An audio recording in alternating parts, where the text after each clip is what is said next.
Ballantyne. Chasing the Sun. Chapter 1. Preparations for the chase.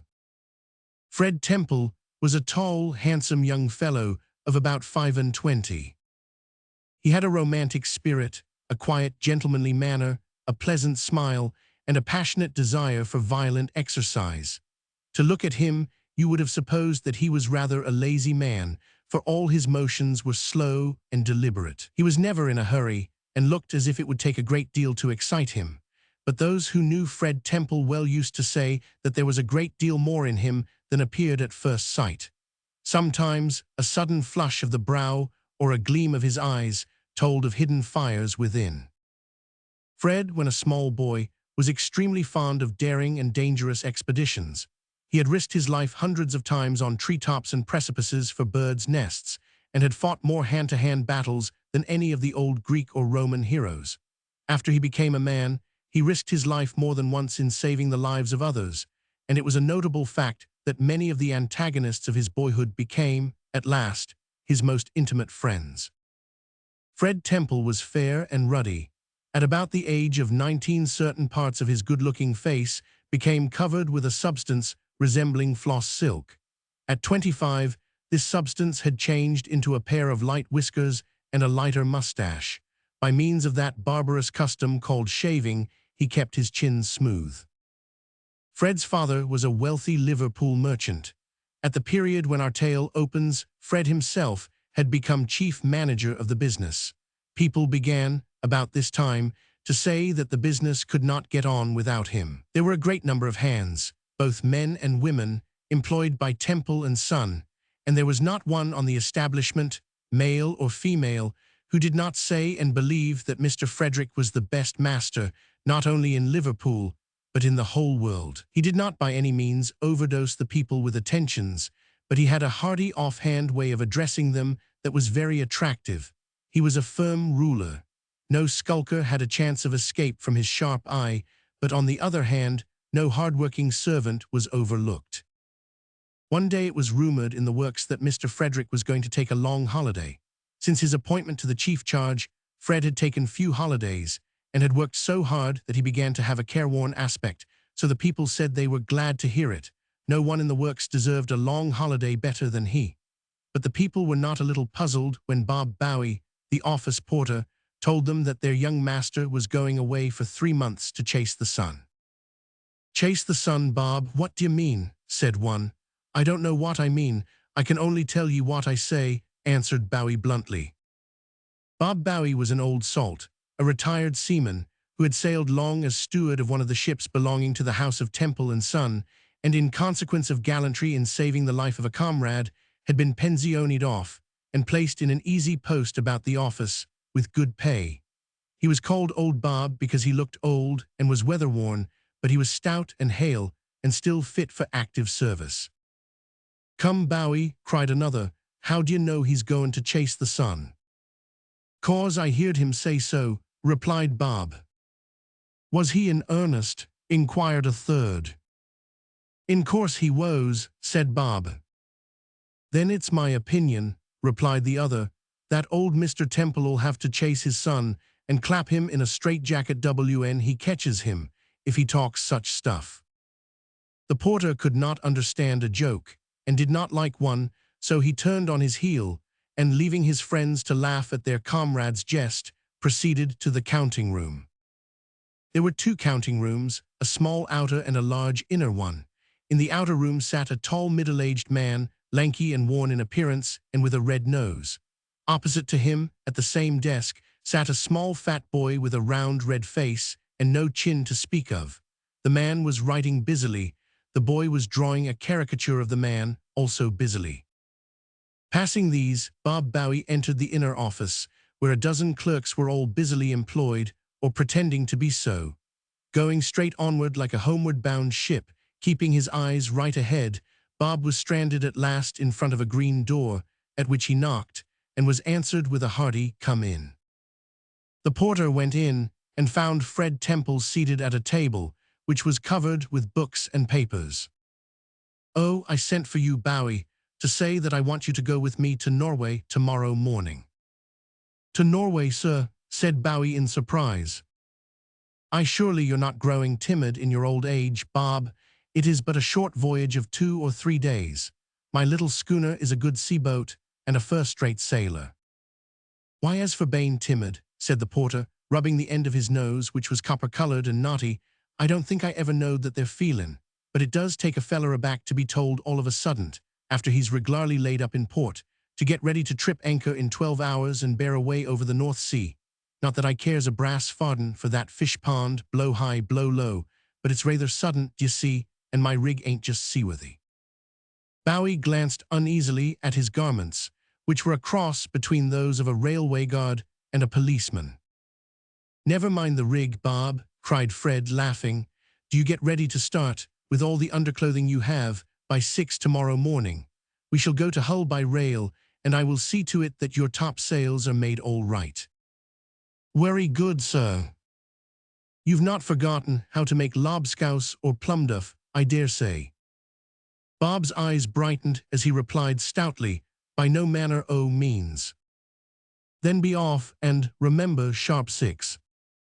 Aye, aye, sir, cried the old seaman in a nautical tone that he had not used for many years, and the very sound of which stirred his heart with old memories. He was about to retire, but paused at the threshold of the green door. Beg parding, sir, but if I might make so bold as to ax. Go on, Bob, said Fred encouragingly. I heard ye say to our cashier, sir, that you was goin' for to chase the sun. What sort of a chase may that be, sir? Bowie, that's a curious chase, but not a wild goose one, as I hope to show you in a month or 2. You know, of course, that in the regions of the earth north of the Arctic Circle, the sun shines by night as well as by day for several weeks in summer. In course I do, answered Bob. Every seaman knows that or ought for to know it, and that it's dark all day as well as all night in winter for some weeks, just to make up for it, so to speak. Well, Bob, I am very desirous to see this wonderful sight with my own eyes, but I fear I am almost too late of setting out. The season is so far advanced that the sun is setting farther and farther north every night, and if the winds baffle us, I won't be able to catch him sitting up all night. But if the winds serve, and we have plenty of them, we may yet be in time to see him draw an unbroken circle in the sky. You see, it will be a regular chase, for the sun travels north at a rapid pace. 500, you understand. Bob Bowie grinned, nodded his head significantly, retired, and shut the door. Fred Temple, left alone, seized a quill and scribbled off 2 notes, one to a friend in Scotland, the other to a friend in Wales. The note to Scotland ran as follows. My dear Grant, I have made up my mind to go to Norway for 3 months. Principal object to chase the sun. Secondary objects health and amusement. Will you go? You will find my schooner comfortable, my society charming, if you make yourself agreeable, and no end of salmon fishing and scenery. Reply by return of post. I go to Hull tomorrow, and will be there a week. This will give you ample time to get ready. Ever thine, Fred Temple. The note to Wales was addressed to Sam Sorrell, and was written in somewhat similar terms, but Sam being a painter by profession, the beauty of the scenery was enlarged on and held out as an inducement. Both of Fred's friends had been prepared some time before for this proposal, and both of them at once agreed to assist him in chasing the sun. That night Frederick Temple dreamed that the sun smiled on him in a peculiarly sweet manner. He dreamed still further that it beckoned him to follow it to the far north, whereupon Fred was suddenly transformed into a gigantic locomotive engine. The sun all at once became a green dragon with pink eyes and a blue tail, and he set off in chase of it into the Arctic regions with a noise like a long roar of the loudest thunder. Chapter 2. The Storm and the First Adventure. A storm raged on the bosom of the North Sea. The wind whistled as if all the spirits of ocean were warring with each other furiously. The waves writhed and tossed on the surface as if in agony. White foam, greenish-gray water, and leaden-colored sky were all that met the eyes of the men who stood on the deck of a little schooner that rose and sank and staggered helplessly before the tempest. Truly, it was a grand sight, a terrible sight, to behold that little craft battling with the storm. It suggested the idea of God's might and forbearance, of man's daring and helplessness. The schooner was named the Snowflake. It seemed, indeed, little heavier than a flake of snow or a scrap of foam in the grasp of that angry sea. On her deck stood 5 men. 4 were holding on to the weather shrouds, the 5th stood at the helm. There was only a narrow rag of the topsail and the jib shown to the wind, and even this small amount of canvas caused the schooner to lie over so much that it seemed a wonder she did not upset. Fred Temple was one of the men who held on to the weather rigging. 2 of the others were his friends Grant and Sam Sorrell. The 4th was one of the crew, and the man at the helm was the captain, for although Fred understood a good deal of seamanship, he did not choose to take on his own shoulders the responsibility of navigating the yacht. He employed for that purpose a regular seaman whom he styled captain, and never interfered with him, except to tell him where he wished to go. Captain McNabb was a big, tough, raw-boned man of the Orkney Islands. He was born at sea, had lived all his life at sea, and meant, so he said, to die at sea. He was a grim, hard-featured old fellow, with a face that had been so long battered by storms that it looked more like the figurehead of a South Sea whaler than the countenance of a living man. He seldom smiled, and when he did he smiled grimly, never laughed, and never spoke when he could avoid it. He was wonderfully slow both in speech and in action, but he was a first-rate and fearless seaman, in whom the owner of the schooner had perfect confidence. As we have fallen into a descriptive vein, it may be as well to describe the rest of our friends offhand. Norman Grant was a sturdy Highlander, about the same size as his friend Temple, but a great contrast to him, for while Temple was fair and ruddy, Grant was dark, with hair, beard, whiskers, and mustache bushy and black as night. Grant was a Highlander in heart as well as in name, for he wore a Glengarry bonnet and a kilt, and did not seem at all ashamed of exposing to view his brown hairy knees. He was a hearty fellow, with a rich deep-toned voice, and a pair of eyes so black and glittering that they seemed to pierce right through you and come out at your back when he looked at you. Temple, on the contrary, was clad in grey tweed from head to foot, wide-awake included, and looked, as he was, a thorough Englishman. Grant was a doctor by profession, by taste a naturalist. He loved to shoot and stuff birds of every shape and size and hue, and to collect and squeeze flat plants of every form and name. His rooms at home were filled with strange specimens of birds, beasts, fishes, and plants from every part of Scotland, England, and Ireland, to the disgust of his old nurse, whose duty it was to dust them, and to the delight of his little brother, whose self-imposed duty it was to pull out their tails and pick out their eyes. Grant's trip to Norway promised a rich harvest in a new field, so he went there with romantic anticipations. Sam Sorrell was like neither of his companions. He was a little fellow, a mere spider of a man, and extremely thin, so thin that it seemed as if his skin had been drawn over the bones in a hurry and the flesh forgotten. The captain once said to Bob Bowie, in a moment of confidence, that Mr. Sorrell was a mere spunk, whereupon Bob nodded his head and added that he was no better than half a fathom of pump water. If there was little of Sam, however, that little was good stuff. It has been said that he was a painter by profession. Certainly there was not a more enthusiastic artist in the kingdom. Sam was a strange mixture of earnestness, enthusiasm, and fun. Although as thin as a walking stick and almost as flat as a pancake, he was tough like wire, could walk any distance, could leap farther than anybody, and could swim like a cork. His features were sharp, prominent, and exceedingly handsome. His eyes were large, dark, and expressive, and were surmounted by delicate eyebrows which moved about continually with every changeful feeling that filled his breast. When excited, his glance was magnificent, and the natural wildness of his whole aspect was increased by the luxuriance of his brown hair, which hung in long elf locks over his shoulders. Among his intimates, he was known by the name of Mad Sam Sorrell. When we have said that the crew of the schooner consisted of 6 picked men, besides those described, and our friend Bob Bowie, we have enumerated all the human beings who stood within the bulwarks of that trim, little yacht on that stormy summer's day. There was, however, one other being on board that deserves notice. It was Sam Sorrell's dog. Like its master, this dog was a curious creature. It was little and thin, and without form of any distinct or positive kind. If we could suppose that this dog had been permitted to make itself, and that it had begun with the Skye Terrier, suddenly changed its mind, and attempted to come the poodle, then midway in this effort had got itself very much disheveled, and become so entangled that it was too late to do anything better than finish off with a wild attempt at a long-eared spaniel.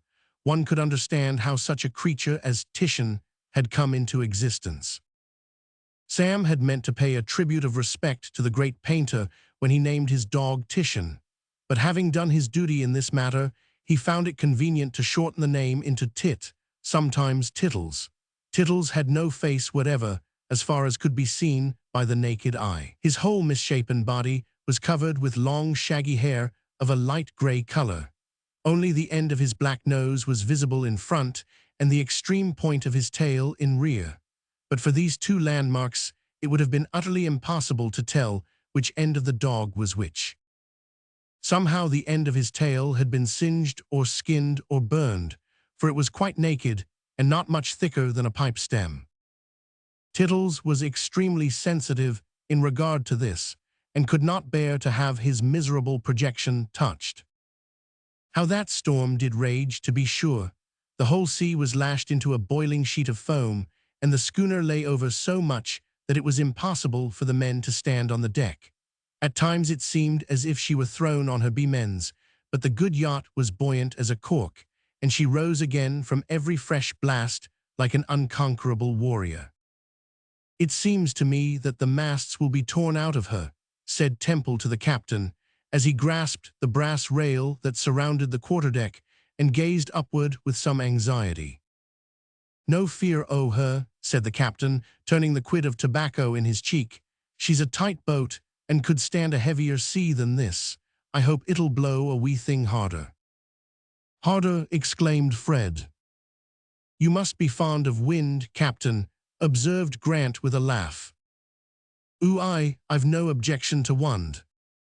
The captain said this, as he said everything else, more than half through his nose and very slowly.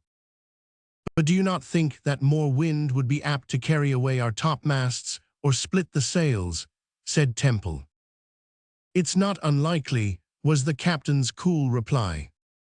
"Then why wish for it?" inquired the other in surprise. "Because we're only 30 miles from the coast of Norway, and if the wind holds on as it's doing, we'll not make the land till dark. But if it blows harder, we'll get under the shelter of the islands in daylight." "Dark!" exclaimed poor Sam Sorrel, who, being a bad sailor, was very sick, and clung to the lee bulwarks with a look of helpless misery. "I thought there was no dark in Nor." The unhappy painter stopped abruptly in consequence of a sensation in the pit of his stomach. "There's not much darkness in Norway in summer," answered McNab, "but at the south end of it here there's a little, specially when the weather is thick. I see it's common." The peculiar way in which the captain said this caused the others to turn their eyes to windward, where it was very evident that something was coming, for the sky was black as ink, and the sea under it was ruffled with cold white foam. "Stand by the clewlines and halyards," roared the captain. The men, who were now all assembled on deck, sprang to obey. As they did so, a squall came hissing down on the weather quarter and burst upon the vessel with such fury that for a moment she reeled under the shock like a drunken man, while the spray deluged her decks and the wind shrieked through the rigging. But this was too violent to last. It soon passed over, and the gale blew more steadily, driving the snowflake over the North Sea like a seamew. That evening the mountains of Norway rose to view. About the time that this occurred, the sky began to clear towards the northwest, and soon after a white line of foam was seen on the horizon right ahead. This was the ocean beating on the great army of islands, or skerries, that line the west coast of Norway from north to south. "Hurrah for old Norway!" shouted Fred Temple with delight when he first observed the foam that leaped upon these bare rocky islets. "It seems to me that we shall be wrecked," said Grant gravely. "I do not see an opening in these tremendous breakers, and if we can't get through them, even a landsman could tell that we shall be dashed to pieces." "Why not put about the ship and sail away from them?" suggested Sorrel, looking round with a face so yellow and miserable that even the captain was almost forced to smile. "Because that is simply impossible," said Fred Temple. Poor Sam groaned and looked down at his dog, which sat trembling on the deck between his feet, gazing up in its master's face sadly, at least so it is to be supposed. But the face of Tittles, as well as the expression thereof, was invisible owing to hair. "Is there an opening, Captain?" inquired Fred in a low, serious tone. "I no fear o' that," replied the captain. There was, indeed, no fear of that, for as the schooner approached the islands, numerous openings were observed. It also became evident that the gentlemen had mistaken the distance from the broken water, for they were much longer of reaching the outer skerries than they had expected, and the foam, which at first appeared like a white line, soon grew into immense masses, which thundered on these weather-worn rocks with a deep, loud, continuous roar, and burst upwards in great spouts like white steam many yards into the air. "Captain, are the islands as numerous everywhere along the coast as they are here?" said Fred. "'Deed aye, and more," answered the captain. "Some places yield sail for 50 or 60 miles after getting among the skerries before reaching the main." They were now within 100 yards of the islands, towards a narrow channel, between two of which the captain steered. Every one was silent, for there was something awful in the aspect of the great dark waves of the raging sea, as they rolled heavily forward and fell with crash after crash in terrific fury on the rocks, dashing themselves to pieces and churning the water into foam, so that the whole sea resembled milk. To those who were unaccustomed to the coast, it seemed as if the schooner were leaping forward to certain destruction, but they knew that a sure hand was at the helm, and thought not of the danger but the sublimity of the scene. "Stand by the weather braces," cried McNab. The schooner leaped, as he spoke, into the turmoil of roaring spray. In 10 seconds she was through the passage, and there was a sudden and almost total cessation of heaving motion. The line of islands formed a perfect breakwater, and not a wave was formed, even by the roaring gale, bigger than those we find on such occasions in an ordinary harbor. As isle after isle was passed, the sea became more and more smooth, and although the surface was torn up and covered with foam, no great rollers heaved the vessel about. The tight little craft still bent over to the blast, but she cut through perfectly flat water now. A delightful feeling of having come to the end of a rough voyage filled the hearts of all on board. Sam Sorrel raised his head and began to look less yellow and more cheerful. Tittles began to wag the stump of his miserable tail, and in short, everyone began to look and to feel happy. Thus did the snowflake approach the coast of Norway. Now it is by no means an uncommon occurrence in this world that a calm should follow close on the heels of a storm. Soon after the snowflake had entered the islands, the storm began to abate, as if it felt that there was no chance of overwhelming the little yacht now. That night, and the greater part of the following day, a dead calm prevailed, and the schooner lay among the islands with her sails flapping idly from the yards. A little after midnight all on board were asleep, save the man at the helm and Captain McNab, who seemed to be capable of existing without sleep for any length of time when occasion required. The schooner now lay in a latitude so far north that the light of the sun never quite left the sky in clear weather. A sweet soft twilight rested on the rocky islands and on the sea, and no sound disturbed the stillness except the creaking of the yards or the cries of seamews. Yes, by the way, there was another sound. It proceeded from the cabin where our three friends lay sleeping on the sofas. The sound was that of snoring, and it issued from the wide-open mouth of Sam Sorrel, who lay sprawling on his back, with Tittles coiled up at his feet. It is probable that Sam would have snored on for hours, but for a piece of carelessness on his part. Just before going to rest, he had placed a tin can of water close to his head in such a way that it was balanced on the edge of a shelf. A slight roll of the schooner, caused by the entrance of a wave through an opening in the islands, toppled this can over and emptied its contents on the sleeper's face. He leaped up with a roar, of course. Tittles jumped up with a yelp, while Grant and Temple turned round with a growl at having been awakened and went off to sleep again. But sleep was driven away from the eyes of Sam Sorrel. He made one or two efforts to woo it back in vain, so in despair he jumped up, put his sketchbook in his pocket, seized a double-barreled fowling piece, and went on deck, followed by Tittles. The little boat was floating under the quarter, and a great mountainous island lay close off the starboard bow. Getting into the boat, Sam rowed to the island and was soon clambering up the heights with the activity of a squirrel. Sam paused now and then to gaze with admiration on the magnificent scene that lay spread out far below him. The innumerable islands, the calm water bathed in the soft light of early morning, and the schooner floating just under his feet like a little speck or a seagull on the calm sea. Pulling out his book and pencil, he sat down on a rock and began to draw. Suddenly, the artist was startled by the sound of a heavy pair of wings overhead. Thousands of seagulls flew above him, filling the air with their wild cries, but Sam did not think it possible that they could cause the sound which he had heard. While he was still in doubt, an enormous eagle sailed majestically past him. It evidently had not seen him, and he sat quite still, scarce daring to draw his breath. In a moment, the gigantic bird sailed round the edge of a precipitous cliff and was gone. Sam at once rose and hurried forward with his gun. He was much excited, for eagles are very difficult to approach.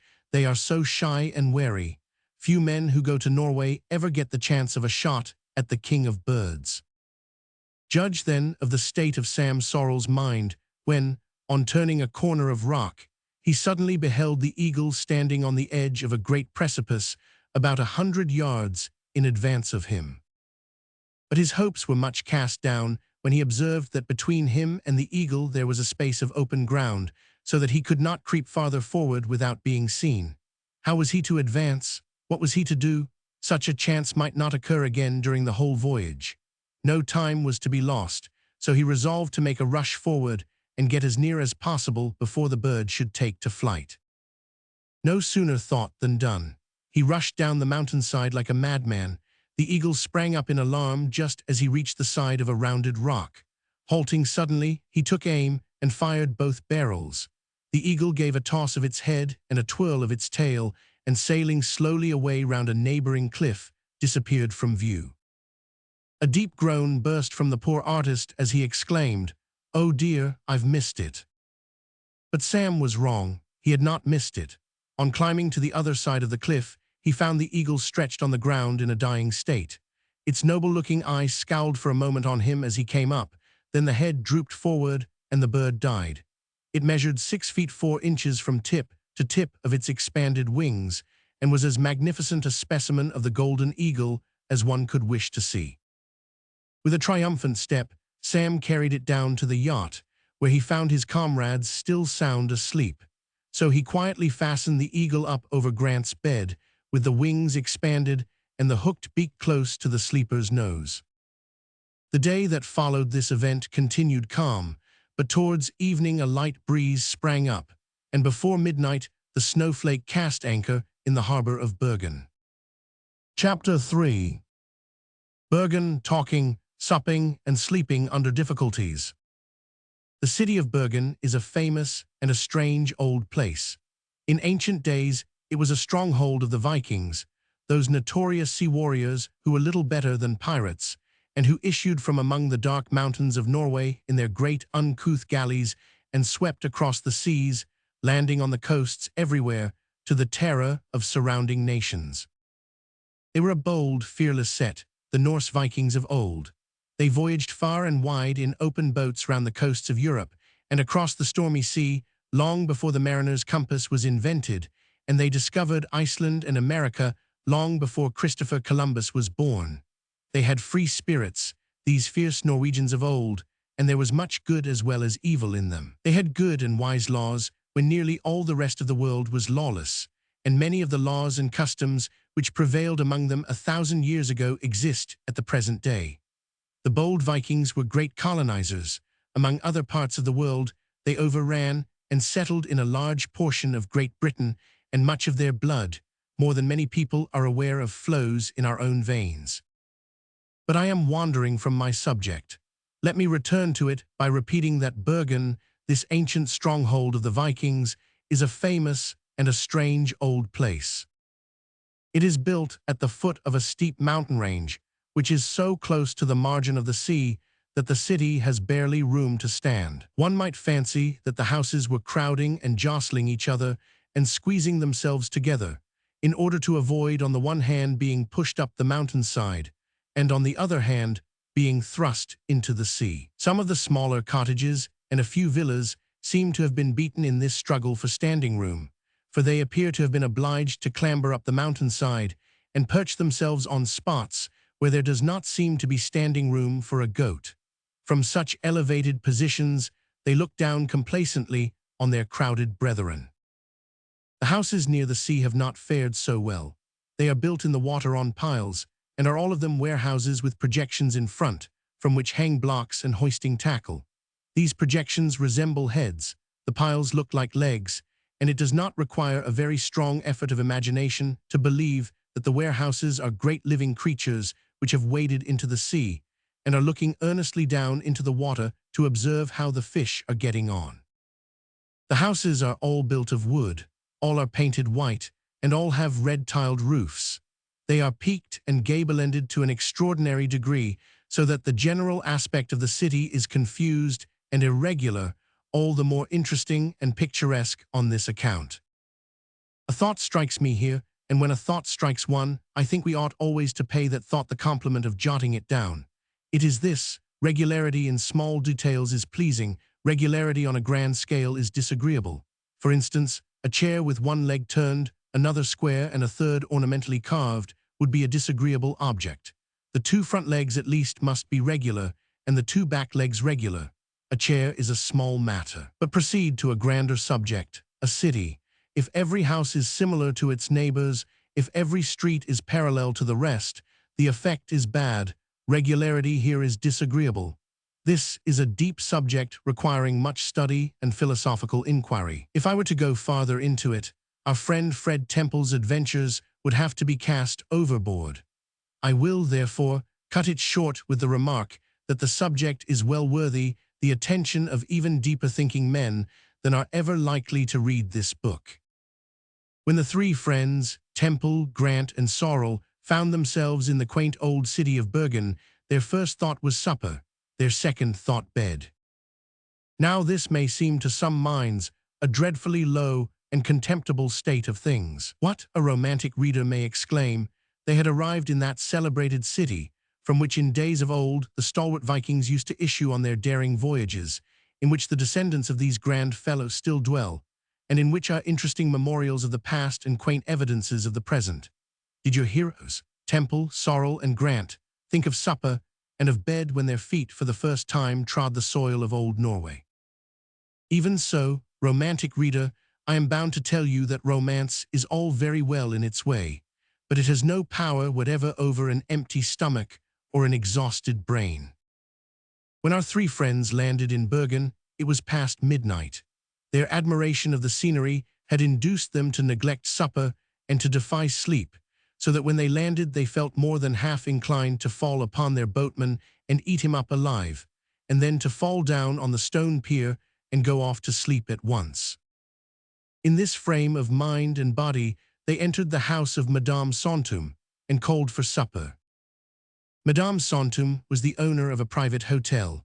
Moreover, she was the owner of a plump body and a warm heart. Consequently, she at once became a mother to all who were fortunate enough to dwell under her roof. Her hotel was by no means like to a hotel in this country. It was more like a private residence. There were no hired waiters. Her amiable daughters waited, and they did not look upon you as a customer or conduct themselves like servants. No, they treated you as a visitor and conducted themselves with the agreeable familiarity of friends. Of course, they presented their bill when you were about to leave them, but in all other respects, the idea of a hotel was banished from the mind. "Supper," cried Temple on entering the house. "Yeah, yes, yes," in cheerful tones from two of Madame Santum's daughters. Then followed a violent conversation in the Norse language, in which there was much that was puzzling and more that was amusing, for the Norwegian ladies were talkative and inquisitive. Fred Temple had studied the Norse language for 3 months before setting out on this voyage, and being a good linguist he understood a good deal of what was said, and could make his own wants known pretty well. Grant had studied the language also, but not for so long a time, and, being an indifferent linguist, he made little headway in conversation. As to Sam Sorrel, he had no talent for languages. He hated every language but his mother tongue, had not studied Norse at all, and did not intend to do so. It may be supposed, therefore, that he was dumb, far from it. He had picked up a few phrases by ear, and was so fond of making use of these, and of twisting them into all shapes and out of all shape, that he really appeared to be a great talker of Norse, although in reality he could scarcely talk at all. Supper consisted of coffee, rolls, eggs, gamliost, old cheese, lobster, and smoked salmon. The viands were good, the appetites were also good, so the supper went off admirably. "Ver so gut," said one of the young ladies, handing Mr. Sorrel a plate of smoked salmon. "Tack, tack, thanks, thanks," said our artist, accepting the salmon and beginning to devour it. "I say, what do you mean by ver so gut? You're never done saying it. What does it mean?" The fair waitress laughed and bowed politely, as much as to say, "I don't understand English." "Can you explain it, Fred?" said Sam. "Well, yes, I can give you a sort of explanation," replied Fred, "but it is not an easy sentence to translate. Ver so gut, another claw of that lobster, please, thanks. Ver so gut is an expression that seems to me capable of extension and distension. It is a comfortable, jovial, rollicking expression, if I may say so. I cannot think of a better way of conveying an idea of its meaning than saying that it is a compound of the phrases, be so good, by your leave, good luck to you, go it, ye cripples, and that's your sort. The first of these, be so good, is the literal translation. The others are more or less mixed up with it.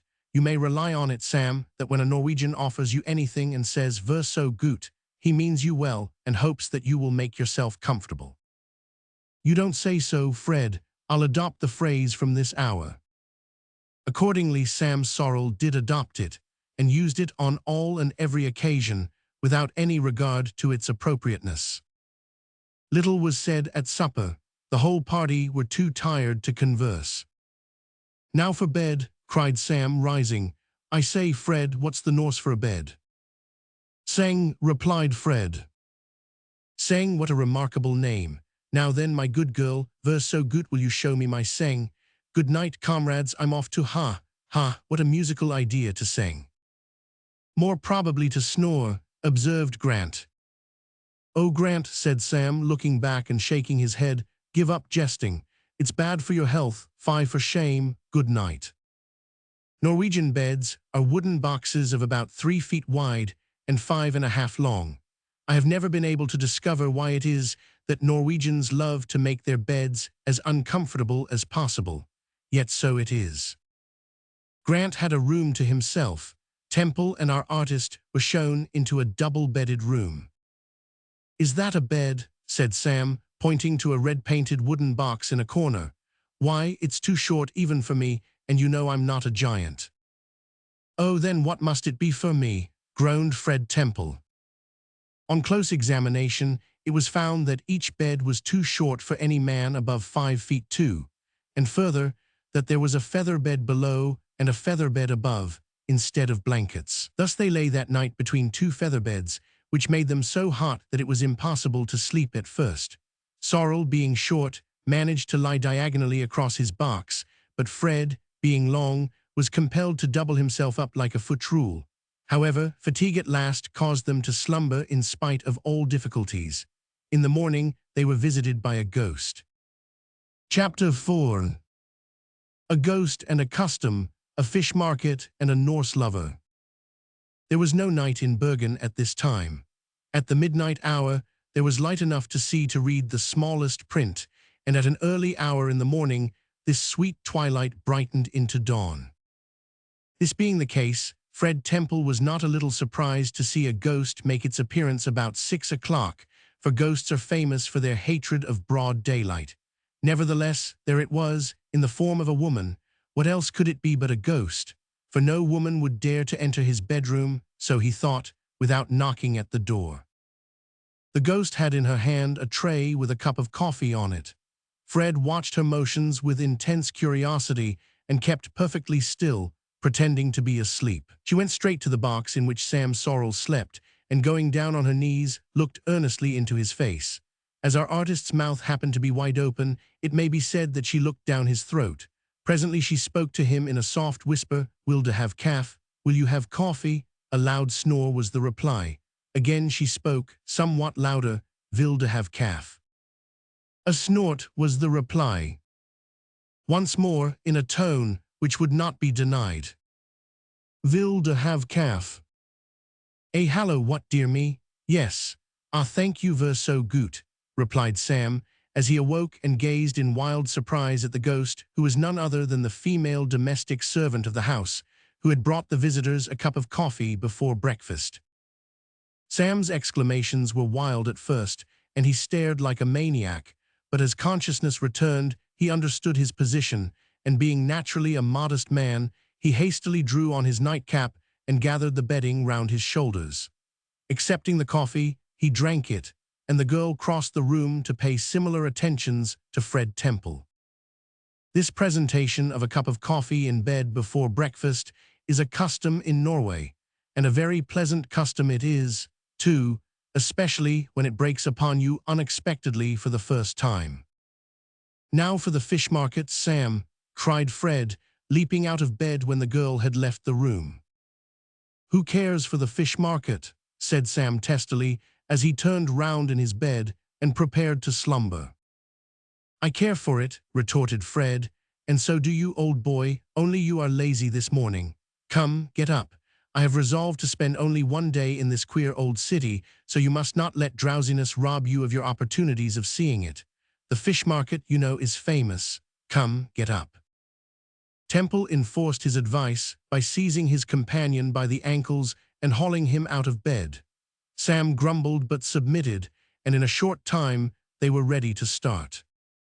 "Hallo, Grant," cried Fred as they passed his door, "will you come with us to ramble over the town?" "No," said Grant in a deep bass voice. "Why?" "Because I won't." "A most excellent reason, one much in use in this world," replied Temple, laughing. "By the way, will you remember to order 2 sheep to be killed for our voyage north?" "Yes," in a sulky tone from Grant. "Now mind, I trust this to you. Go away and don't bother." Thus dismissed, Temple and Sorrel went out and sauntered towards the fish market. Now fish markets are famous all the world over for noise, riot, and confusion. The fish market of Bergen is no exception to the rule, but there is this peculiarity about it, that the sellers of fish are all men, and the buyers all women. Moreover, the noise is all on the side of the buyers. The scene of the market is the pier, alongside of which the fishermen's boats are ranged, and here the fish are sold direct from the boats by the men to all the servant girls of the town, who assemble each morning to purchase the day's dinner. The men standing in the boats are considerably below the level of the pier, so that they have to look up at the girls, who look down at them with eager, anxious faces. The men, sure that their fish will be sold in the long run, are quiet, sedate, silent. The women, anxious to get good bargains and impatient to get home, bend forward, shouting, screaming, and flourishing arms, fists, and umbrellas. Everyone carries an umbrella in Bergen, for that city is said to be the rainiest in the world. Of gay colors are these umbrellas too. Pink and sky blue are not uncommon. There is a stout iron rail round the pier, which prevents the eager females from tumbling headlong into the boats. Over this they lean and bargain. Fierce were the pretty blue eyes of these Norse females, and flushed were their fair faces, and tremendous was the flourishing of their umbrellas and the shaking of their fists at the time when Temple and Sorrel approached. The fishermen were used to it. They only smiled or paid no attention whatever to the noise. And what was all the noise about, you shall hear. Look at yonder flaxen-haired, pretty-faced, stoutish little girl, leaning so far over the iron rail that it seems her desire to tumble over it and plunge into the arms of a rough old fisherman, who is gazing quietly up at her with a sarcastic smile. He has put up a lot of fish, for which he has offered 6 skillings. A skilling is about equal to a halfpenny. He thinks this too little, but he won't condescend to say so. He merely pays no attention to the girl's violent entreaties.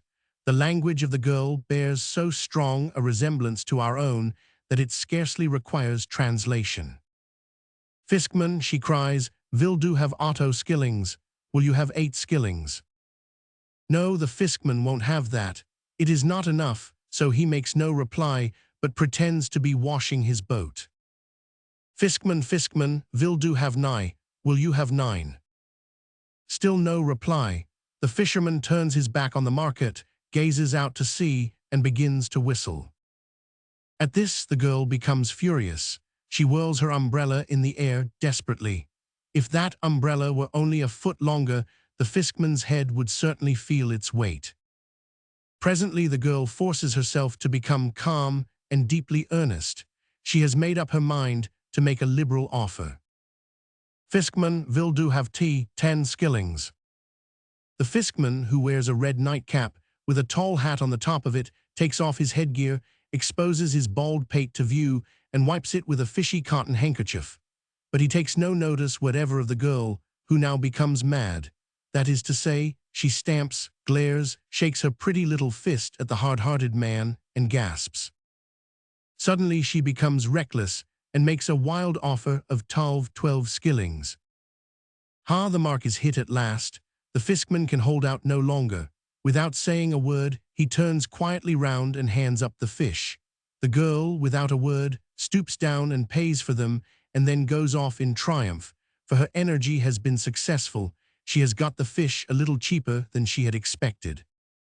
Suppose 20 or 30 such scenes going on at once, and you have a faint idea of the Bergen fish market. It was just before the termination of the bargain, which has been described, that Fred Temple and Sam Sorrell arrived on the scene. The artist was busy with his sketchbook in 1 minute. Sam, said Fred, touching his friend's arm, look here, sketch me yonder girl like a good fellow. Which girl? The one with the nose. If you see one without a nose, retorted Fred, I'll be glad to have a portrait of her too. Nay, but really, I do see one with such a long red nose that… Well, well, interrupted Fred impatiently, it's not her. Do look to where I am pointing. See, the stout pretty little woman who is talking so fiercely to that fisherman. Oh, I see, exclaimed Sam, who began to take her portrait without delay. Meanwhile Fred was observant. At first he was much amused by the scene before him, and continued to gaze with interest at one group after another. In a short time his curiosity was awakened by a handsome Norwegian youth, whose gaze was fixed with intense earnestness on the maiden whom Sam was sketching. When the girl had concluded her bargain and gone away, he observed that the youth, who appeared to be a fisherman from his dress, went after her. Without well knowing what he did, and without any very definite intentions, Fred Temple followed them and left his friend busy with his pencil. The Norwegian youth soon overtook the girl, who at once received him with a bright smile and held out her hand. The two then went on together, turned to the left, and followed a winding road which led up the side of the mountain. They appeared to converse earnestly as they went. Fred still followed them, but in a few minutes they paused in front of a small white house with a green door, so he was now compelled to pass them. As he did so, it suddenly occurred to his mind that he was acting a mean, contemptible part in following them thus. He blushed as he thought of this, and passed quickly forward, intending to deny his curiosity and take a ramble. He could not help observing, however, that the girl was weeping, and that the youth did not look happy by any means. Having gained the brow of an eminence which overlooked the city, Fred sat down behind a rock to admire the beautiful scenery and to ponder what he had seen. While he was thus engaged, he heard the voices of two men who approached on the other side of the rock and did not observe him. They talked loud in the Norse language. Fred understood enough of it to make out their meaning pretty well. I tell you what it is, Hans, said one, give her up. You have no chance of gaining the required sum for many years, and it's a hard case to keep a poor girl waiting. Give her up, man, and don't go on like a silly lovesick boy. Give her up, cried he who was called Hans, give her up. Ah, my friend Ole, I did not expect such counsel from thee, but I tell thee flatly I will not give her up. She loves me, I love her, sweet Ranilda, nothing but death shall separate us. A very pretty sentiment, retorted Old, but pray, what do you mean to do? I have decided that, replied Hans, I will fish all winter in the deep sea, and all summer I will. Well, what will you? Alas, I know not. Would that I were a pilot, but I am not. But you know the coast as well as any pilot, sir. True, but who would trust me, an unknown boy? Replied Hans sadly. There was silence for a few minutes. Then Ole said, How much money do you require to pay for your father's farm and set yourself up? $200. The dollar is equal to about 4 shillings and pence sterling, answered Hans. A goodly sum, said Ole despondingly. No, no, Hans, give her up, boy, give her up. It is the advice of an oldish man and a true friend. It is the advice of an ass, retorted Hans fiercely. Go, my true friend, when I want your advice I will ask it. The youth flung off from his friend and came suddenly on Fred Temple, who rose and saluted him. This is a splendid city of yours, Hans, said he. You know my name and you speak Norse, exclaimed the youth in surprise. I know your name, Hans, because I heard your friend mention it, and I can speak a little Norse because I have studied it.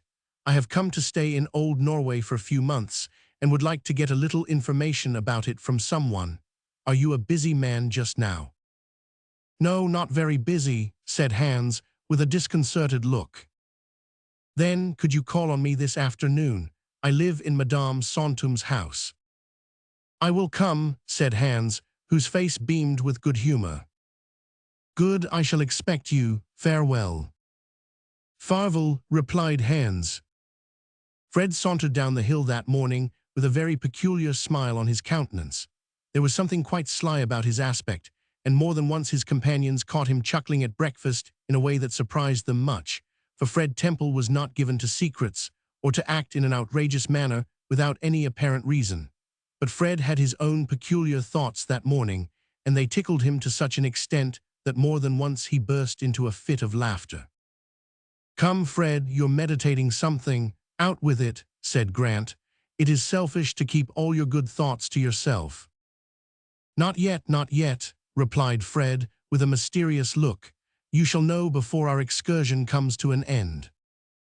Further conversation was interrupted by the entrance of Hans Eriksson, who was impatient to get employment of any kind in order to earn a few dollars and lay them up with a view to the future. Fred took him aside and said in a low tone, Hans, are you very anxious to wed Ranelda? The young Norseman's face flushed, and he started as if he had received a blow. Don't be angry, Hans, continued Fred. I ask the question because I think I can help you in the matter if you will allow me. I do not ask it out of idle curiosity. Come, tell me your troubles like a good fellow, and I'll put you in the way of getting out of them. Hans was inclined to repel Fred's kind intentions at first, but the Englishman's open, honest manner won upon him so much that he related to him all his sorrows. He was the son of Eric, who dwelt in a valley at the head of the Nord Fjord. His father was too old to manage his farm, and Hans wished to take it up and work it on his own account. But in order to do so, he must buy up the shares of the other members of his family. This would require $500. He had worked hard for 2 years to make this sum, but there was $100 to pay. He could make this in the course of time, but he had been engaged to Ranelda long, and he wished now to make her his wife. In short, he was tired of waiting. So then, you would be glad to get some sort of work with good pay, said Fred. Yeah, said Hans, with a nod of his head. Can you pilot a schooner from this to the Nord Fjord? Yeah, I know every island on the coast. Good, then be ready to start this evening. I shall send my vessel there in your charge, and I myself with my friends will travel overland and meet you there. Farewell. Hans went off to tell Ranelda, his handsome face beaming with joy. Now, said Fred, returning to his friends, I have made arrangements with a pilot to take the Snowflake round to the Nord Fjord, and we will travel overland to the same place and meet it. The journey will be a very charming one of several days, through wild, magnificent scenery. By the way, Grant, did you order the 2 sheep to be killed and sent aboard immediately? Of course I did. Have I not always proved myself a trustworthy messenger? I told the man, in my best Norse, to have 2 calves killed without delay. 2 what? Exclaimed Fred, with a look of alarm. "Two calves," returned Grant. "Did you not tell me that co is the Norse word for a sheep? Why, as I live, you have ordered 2 cows to be killed. Quick, come with me to the butcher's."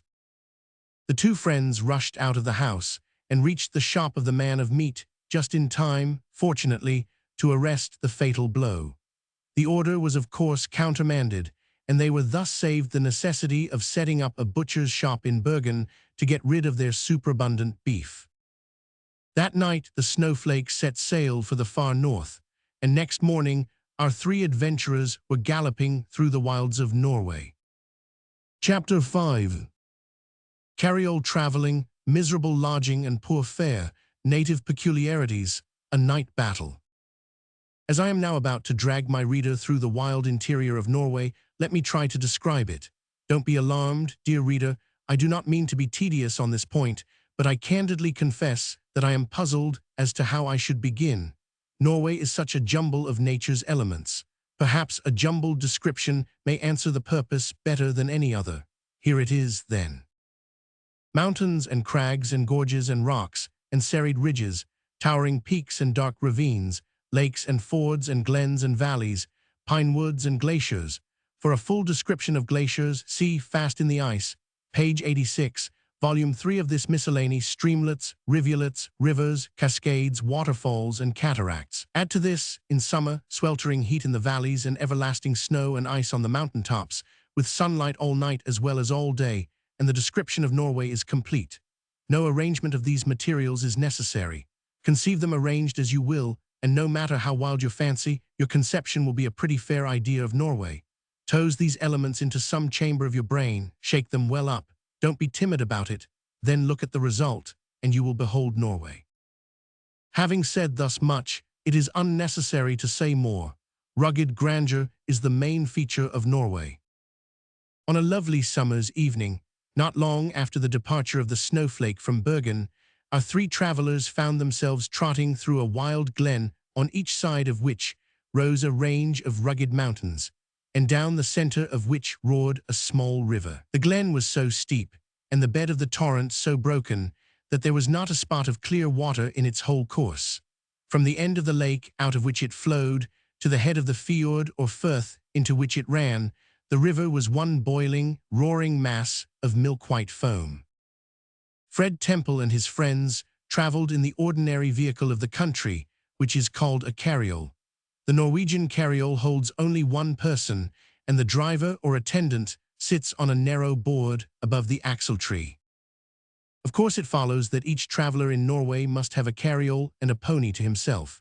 These are hired very cheaply, however. You can travel post there at the rate of about 2d a mile. Our friends had 3 carrioles among them, 3 ponies, and 3 drivers or shoeskalls. This word is spelt as it should be pronounced, besides a small native cart to carry the luggage. Their drive that day, and indeed every day since starting, had been emphatically up hill and down dale. It was therefore impossible to cross such a country in the ordinary jog-trot manner. When not ascending a steep hill, they were necessarily descending one, for the level parts of the land are few and far between. In order, therefore, to get on at all, it was needful to descend the hills at a slapping pace, so as to make up for time lost in ascending them. There was something delightfully wild in this mode of progressing, which gladdened the hearts of our travelers, each of whom had a strong dash of recklessness in his composition.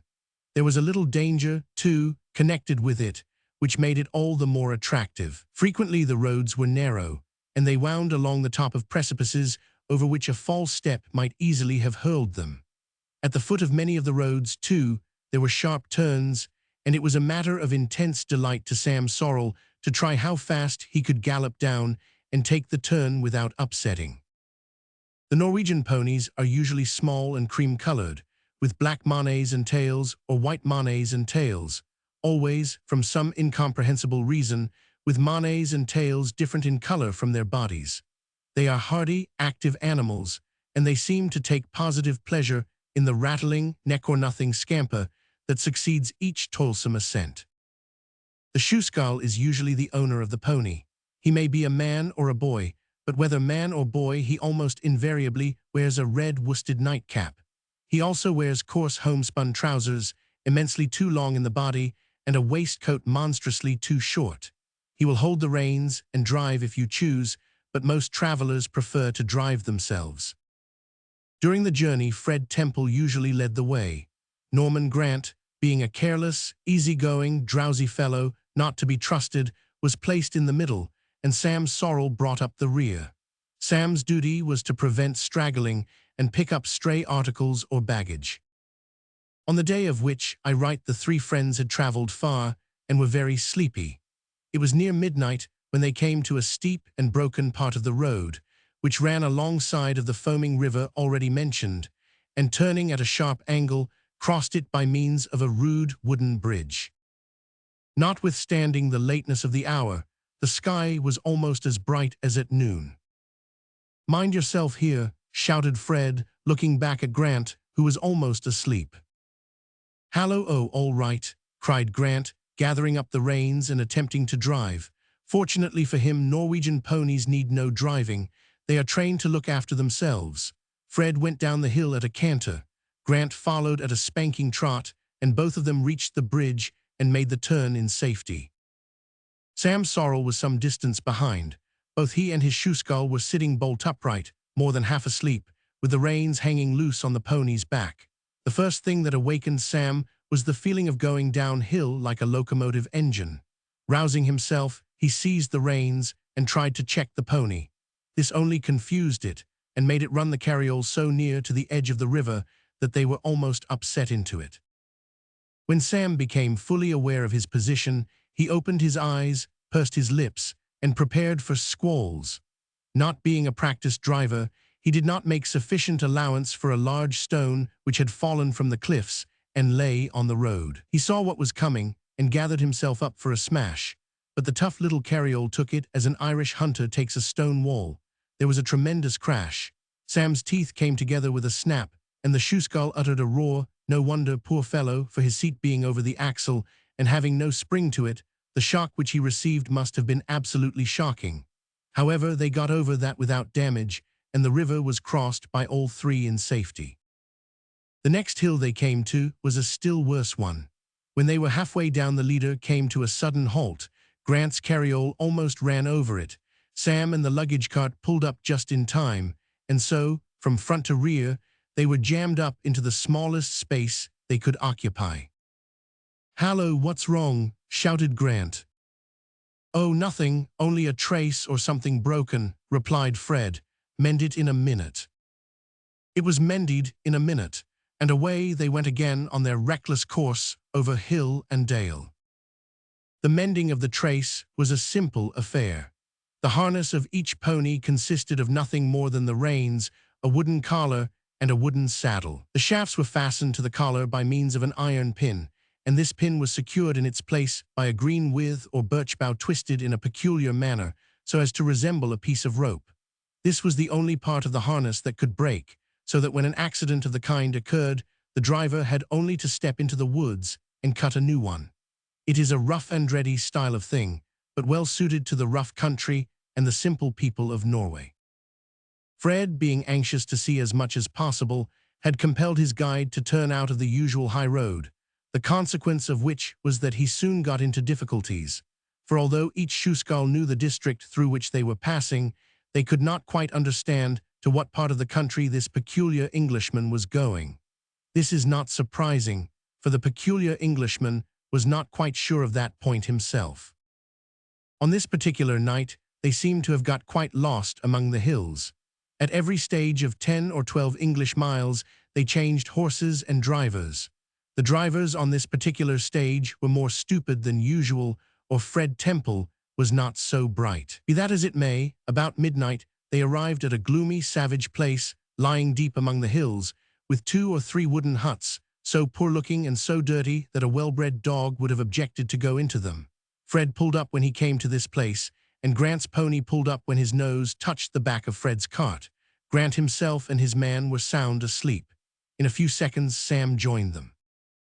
There was a brilliant, rosy light on the mountain tops, but this came down in a subdued form to the travelers in the valley.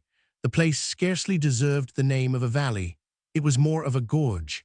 The mountains rose up like broken walls on each side until they seemed to pierce the sky. If you could fancy that a thunderbolt had split the mountain from top to bottom and scattered great masses of rock all over the gorge thus formed, you would have an idea of the sort of place in which our belated travelers found themselves. Yet even here there were little patches of cultivated ground, behind rocks and in out-of-the-way corners, where the poor inhabitants cultivated a little barley and grass for their cattle. It was a lovely calm night. Had you been there, reader, you would have said it was day, not night.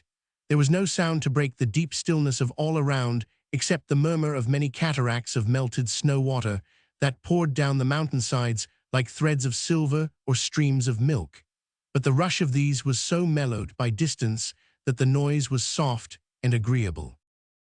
"I say, Grant, this will never do," said Fred gravely. "I suppose not," returned Grant with a yawn. "What say you, Sam? Shall we go on?" "I think so. They can have nothing to give us in such miserable huts as these except grog, barley meal porridge, and sour milk and dirty beds." "Perhaps not even so much as that," said Fred, turning to his driver. "How far is it, my man, to the next station?" 10 miles, sir." Shall we go on, comrades?" "Go on forward," cried Grant and Sorrel. So on they went as before, over hill and dale for 10 miles, which poor Sam, who was very sleepy, but could not sleep in the carriole, declared were much more like 20 miles than 10. The sun was up, and the birds were twittering when they reached the next station. But what was their dismay when they found that it was poorer and more miserable than the last.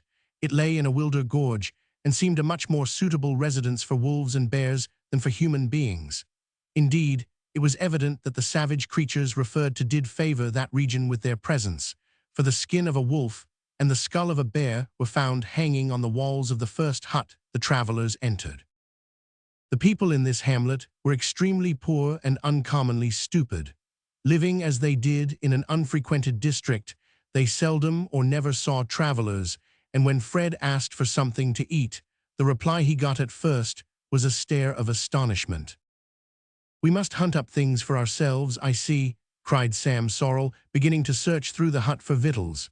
Seeing this, the people assisted him, but all that they could produce was a box of barley meat and 2 large flat dishes of sour milk. This sour milk is a favorite dish with the Norwegians. During summer, the cattle are sent to the pastures high up in the mountains, in order to spare the small quantity of grass grown in the valleys, which is made into hay and stored for winter use. These mountain pastures are called cedars, and the milk required by each family for daily use is carried down from the cedar by the girls. The milk is put into round, flat tubs, varying from 1 to 2 feet in diameter and 4 or 5 inches deep. It is then allowed to stand, not only until it is sour, but until it is thick throughout like curd, with a thick coat of cream on the top.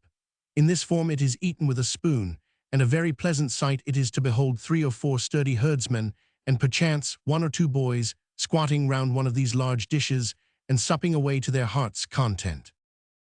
Grant seized the first dish of milk he discovered, and at once sat down on a stool and began to devour it.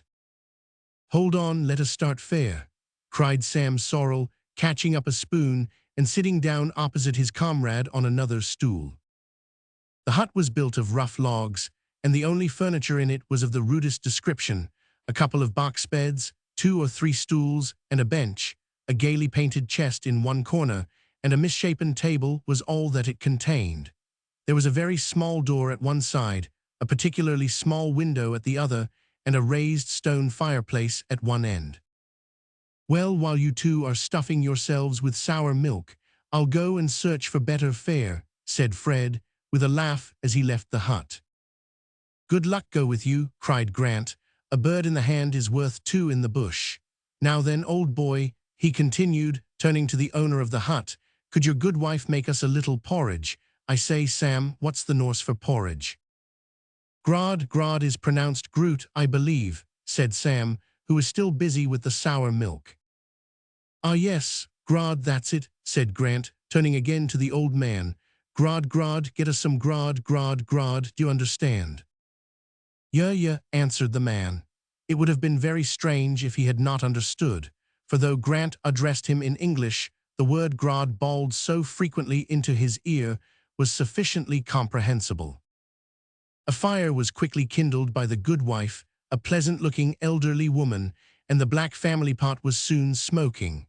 The old man was smoking too, in less than 5 minutes, for Grant, in the fullness of his heart, gave him a pipe and a lump of tobacco.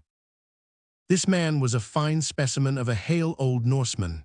He wore a complete suit of brown homespun, excepting the jacket, which hung on a rusty nail in the wall. Knee breeches and worsted stockings showed that even in declining years he had a good pair of legs. His grey hair hung in long straight locks over his shoulders, and on his head was the invariable red nightcap. The only weakness for finery displayed by this old hero was in the matter of buttons and braces. The buttons were polished brass of enormous size, and the braces were red. These were displayed to great advantage in consequence of a space of full 4 inches intervening between the bottom of his vest and the waistband of his breeches. While the grad was being made, Fred Temple put up his fishing rod and rambled away in search of a stream. He had not to go far. In about 5 minutes he found one that looked tempting. At the very first cast, a large fish rose so greedily that it leaped quite out of the water and missed the fly. The next cast the fish caught the fly and Fred caught the fish. It was a splendid yellow trout of about a pound weight. In quarter of an hour Fred had 3 such trout in the pockets of his shooting coat. In half an hour more, the 3 fish were consigned by the 3 friends to the region of digestion. And now the question of bed had to be considered. Grant settled it as far as he was concerned by throwing himself down on a pile of brushwood that lay in a corner, pillowing his head on a 3-legged stool, and going off to sleep at once. Fred and Sam looked at the 2 beds. They were extremely dirty, and it was evident that straw was the bedding. "Come, travelers must not be particular," cried Fred as he tumbled into his box. "I couldn't hold my eyes open 5 minutes longer to save my life," muttered Sam as he rolled over into the other. In a minute the 3 friends began to breathe heavily. 2 minutes more and they were snoring, a trio in happy forgetfulness of all their toils. Now it must be told that this pleasant state of things did not last long. Fred Temple and Sam Sorrel were not the only occupants of these beds.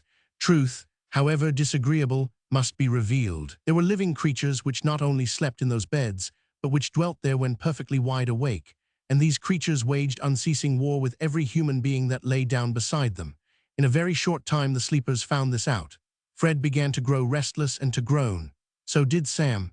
In the course of an hour or so Fred uttered a fierce exclamation and rose on his hands and knees. So did Sam. Then Fred and Sam began to fight, not with each other, but with the common enemy. The battle raged for more than an hour, during which the foe, although frequently routed, returned again and again to the charge.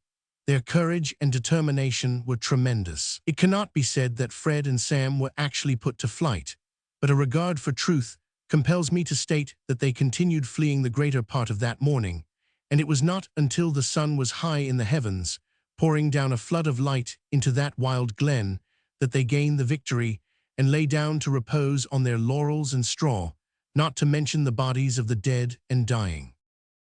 They hoped now to be rewarded for their exertions with a few hours' repose. Vain hope! Scarcely had they closed their eyes when the door opened, and an old woman, with nose and chin of the nutcracker type, entered the room. This was the grandmother of the family. She had come to look at the strangers. Grant's face, with the eyes shut and the mouth wide open, was the first object that met her view. She bent over him and looked into his mouth, as if anxious to examine his teeth. Having looked him over and felt the quality of his clothes with her shriveled fingers, she turned to the beds and stared at the other strangers. Fred had gone off into a sort of doze, so he bore the inspection well, but Sam was only pretending to sleep, and when he peeped up at the old face that looked down on his with kindly interest and curiosity, he found it difficult to check a smile. Having looked at them well and touched everything belonging to them to see what it could be made of, the old woman moved quietly towards the door. She shut it with a bang, however, and roused them up with a start, excepting Grant, who slept through everything and in spite of everything. They were just dropping off again when the old woman returned. She had forgotten something and was moving across the floor when she accidentally knocked over a bench, which upset a heavy stool. The crash was followed by a scream of alarm, and once more the sleepers were awakened, always excepting Grant. Scarcely had this happened when a strange sound was heard outside. It gradually became louder and more alarming. "What can it be?" cried Fred, leaping out of bed and rushing to the door. As he threw it open, there was a roar like the sudden discharge of artillery, and at the same moment a huge mass of rock, many tons in weight, bounded close past the door, went crashing through a wooden shed as if it had been a sheet of paper, and carrying shrubs and small trees along with it, finally found a resting place at the bottom of the glen. The huge mass had fallen from the cliffs above and fortunately swept through the hamlet without doing further damage. It was followed by a shower of smaller stones, some of which struck and shook the house and produced a commotion that caused even Grant to wake up and run out in alarm. The whole valley was covered with rocks of every shape and size, which had at various times fallen from the cliffs on either side, and one could not look at them without wondering that the little cluster of huts had not long ago been destroyed. There are many such scenes in Norway, and accidents do sometimes occur, but not so frequently as one might expect. It is needless to say that our travelers did not again court sleep in that wild spot. Before another hour had passed, they were over the mountains and far away on their journey to the far north. Chapter 6. Deceptive appearances, perpetual day, perplexities about bedtime, confusion of mind. The scene is changed. We are on board the Snowflake and out once more among the thousands of islands off the coast, far beyond the Arctic Circle now. This is the region where the sun does not set night or day for several weeks in summer, and where he never rises night or day during several weeks in winter. But Fred Temple has not gained his point yet. He is behind time. Had he arrived at this latitude a week sooner, he would have seen the sun sweep an entire circle in the sky. But calms have delayed him, and now the sun just dips below the horizon at midnight. A good stiff, southerly breeze of a few hours would take him far enough north, but he cannot command the winds to blow, although Bob Bowie, the steward, evidently thinks he can make it blow by whistling. The sea is like a sheet of glass. Meanwhile, Fred and his friends are enjoying all the delight of daylight, which is perpetual. Every thoughtful reader will at once perceive that, where the sun only sets for a few minutes, there can be no diminution of the light worth speaking of, nothing approaching even to twilight. The night before the arrival of the yacht at this place, the sun set a little after midnight, and in 20 minutes afterwards it rose again to pursue its brilliant course through the northern sky. It is scarcely possible for a Christian to look on such a scene without recalling those striking passages in God's Word, which in describing heaven tell us that there shall be no night there, and speaks of a sea of glass like unto crystal before the throne of God. Well may the heart of man in such a scene exclaim with the psalmist, O Lord, how manifold are thy works! In wisdom hast thou made them all, the earth is full of thy riches. The islands in this particular place were positively uncountable. They lay scattered over the calm sea in hundreds. Some were no bigger than a boat, others were towering jagged mountains of more than 4,000 feet high. Most of them were barren, and over the smaller islets, as well as round the cliffs of the larger ones, myriads of gulls and other seabirds flew with clamorous cries. But for this, the scene would have been one of deep solitude as well as intense calmness. The seabirds, however, filled the air with life, aye, and with melody, for the plaintive cry of wildfowl when mellowed by distance is inexpressibly sweet and agreeable. One thing that puzzled our voyagers very much was the deceptive appearance of land, so that they found it extremely difficult to judge correctly of distance.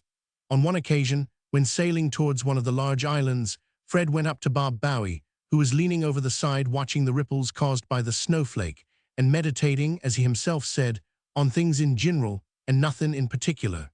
It may be remarked in passing that this was not an uncommon state of mind with Bob Bowie. "Well, Bob," said Temple, "we're going along nicely with this breeze. I expect we shall pass that island before many hours go by." "How far do you think it's off, sir?" inquired the steward. About 3 miles, said Fred. 3 miles, sir, it's not more than 1 mile, if it's that. What say you, Captain? Asked Fred. Ye better try, suggested McNab with a quiet grin. So I will, ho, stand by to heave the log there. Now, Captain, steer straight as the crow flies for the island.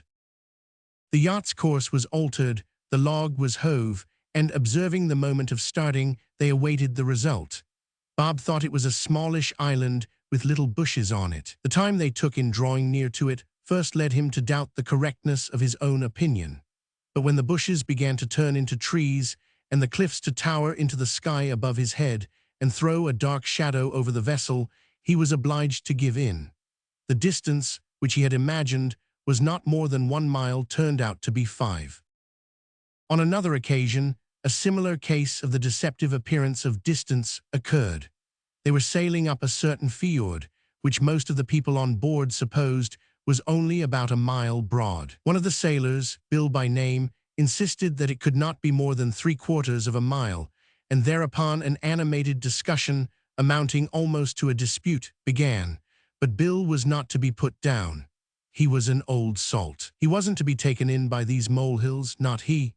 He had sailed round the world, according to his own account, had been shipwrecked 6 times, and drowned once or twice, besides being murdered occasionally, so he thought himself a weighty authority and entitled to great respect.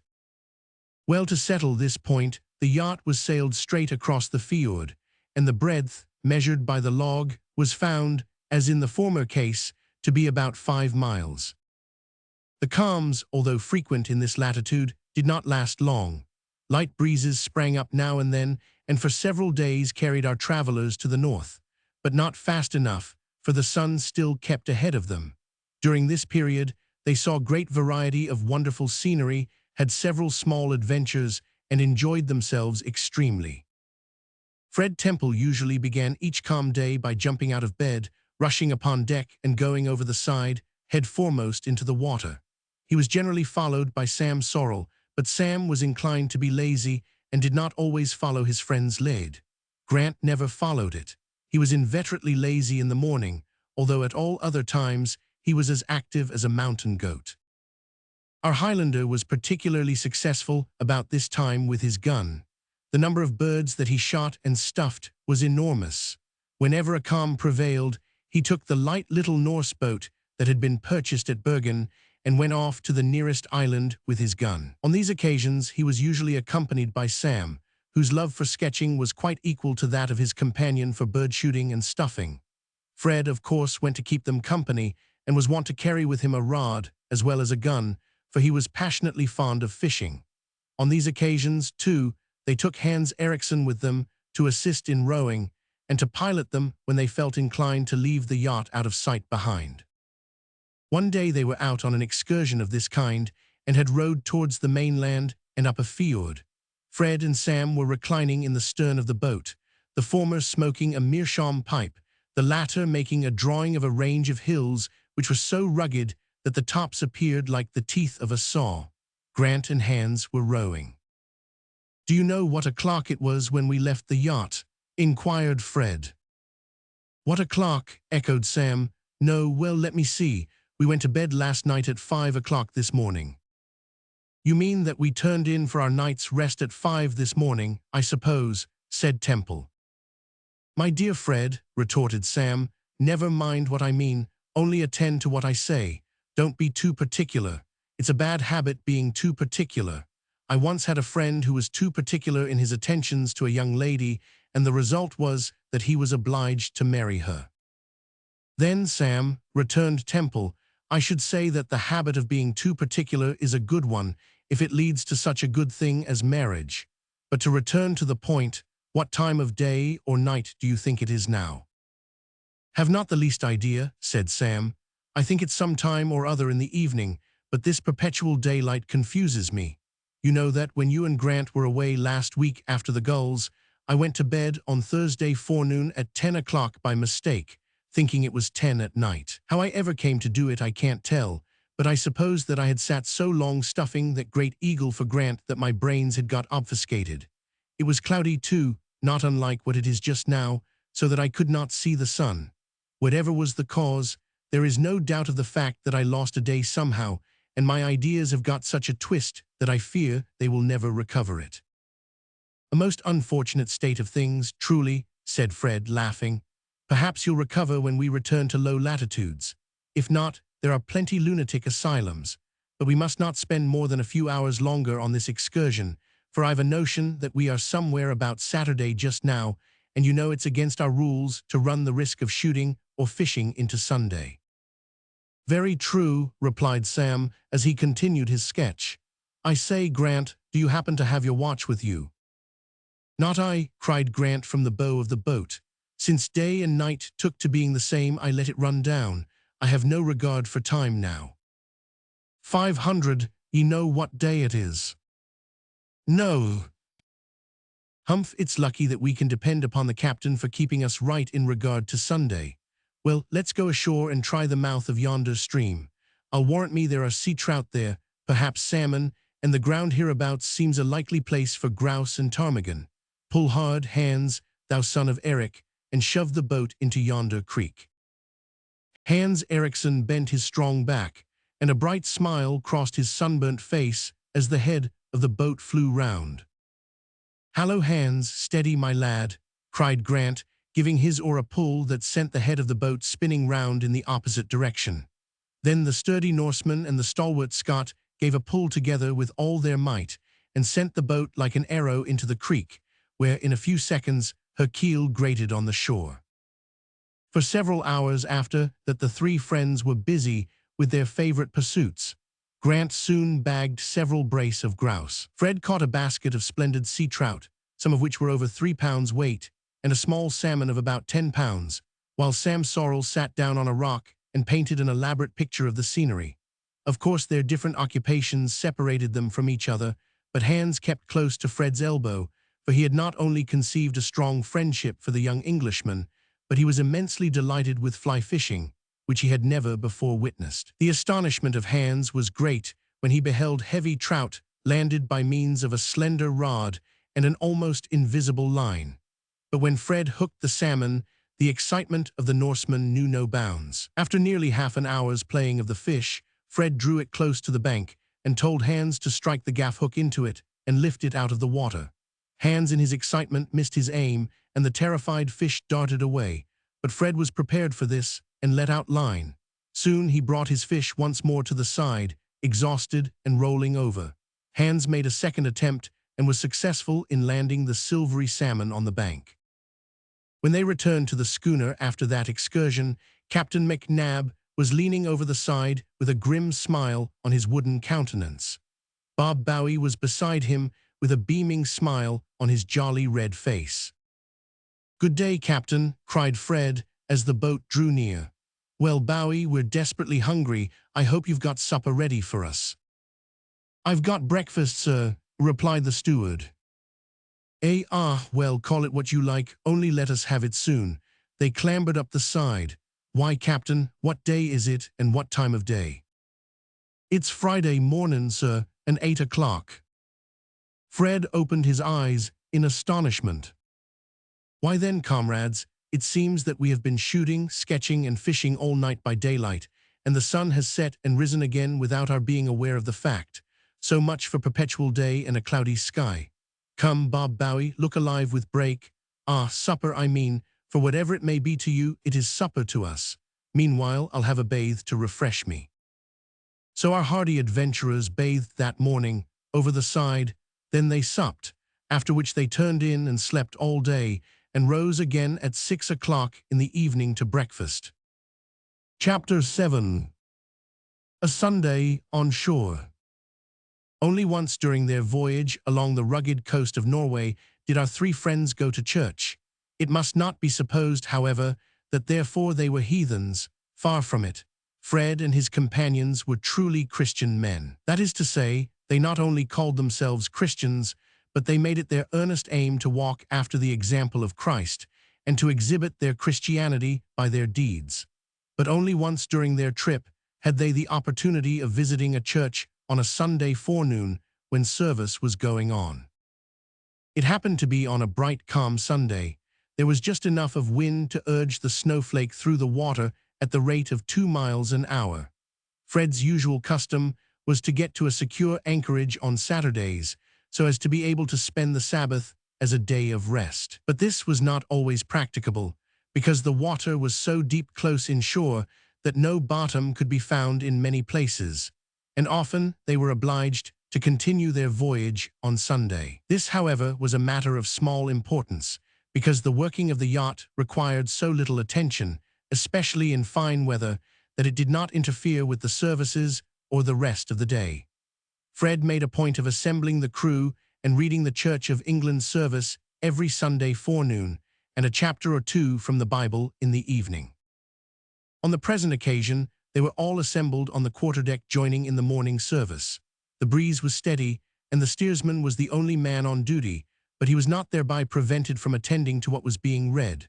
The vessel was gliding along close under a precipice which towered high above the mast, and at a short distance ahead extended out in a bold promontory or headland. Elsewhere mountainous islands hemmed them in. When they reached the promontory, Fred was reading that beautiful psalm, the 95th, which appeared somewhat appropriate to the occasion. "O come, let us sing unto the Lord. Let us heartily rejoice in the strength of our salvation. Let us come before his presence with thanksgiving, and show ourselves glad in him with psalms. For the Lord is a great God, and a great King above all gods. In his hand are all the corners of the earth, and the strength of the hills is his also. The sea is his, and he made it, and his hands prepared the dry land. O come, let us worship and fall down, and kneel before the Lord our Maker." Fred happened to look up at the last words, and an exclamation of wonder broke from him as he pointed towards the shore. The schooner had just doubled the towering promontory, and a new scene had been suddenly opened up to view. Just beyond the promontory, the coastline took an abrupt bend to the right, at the end of which was a sequestered little bay, with a beach of yellow sand and a cluster of grassy mounds behind, of the brightest emerald green.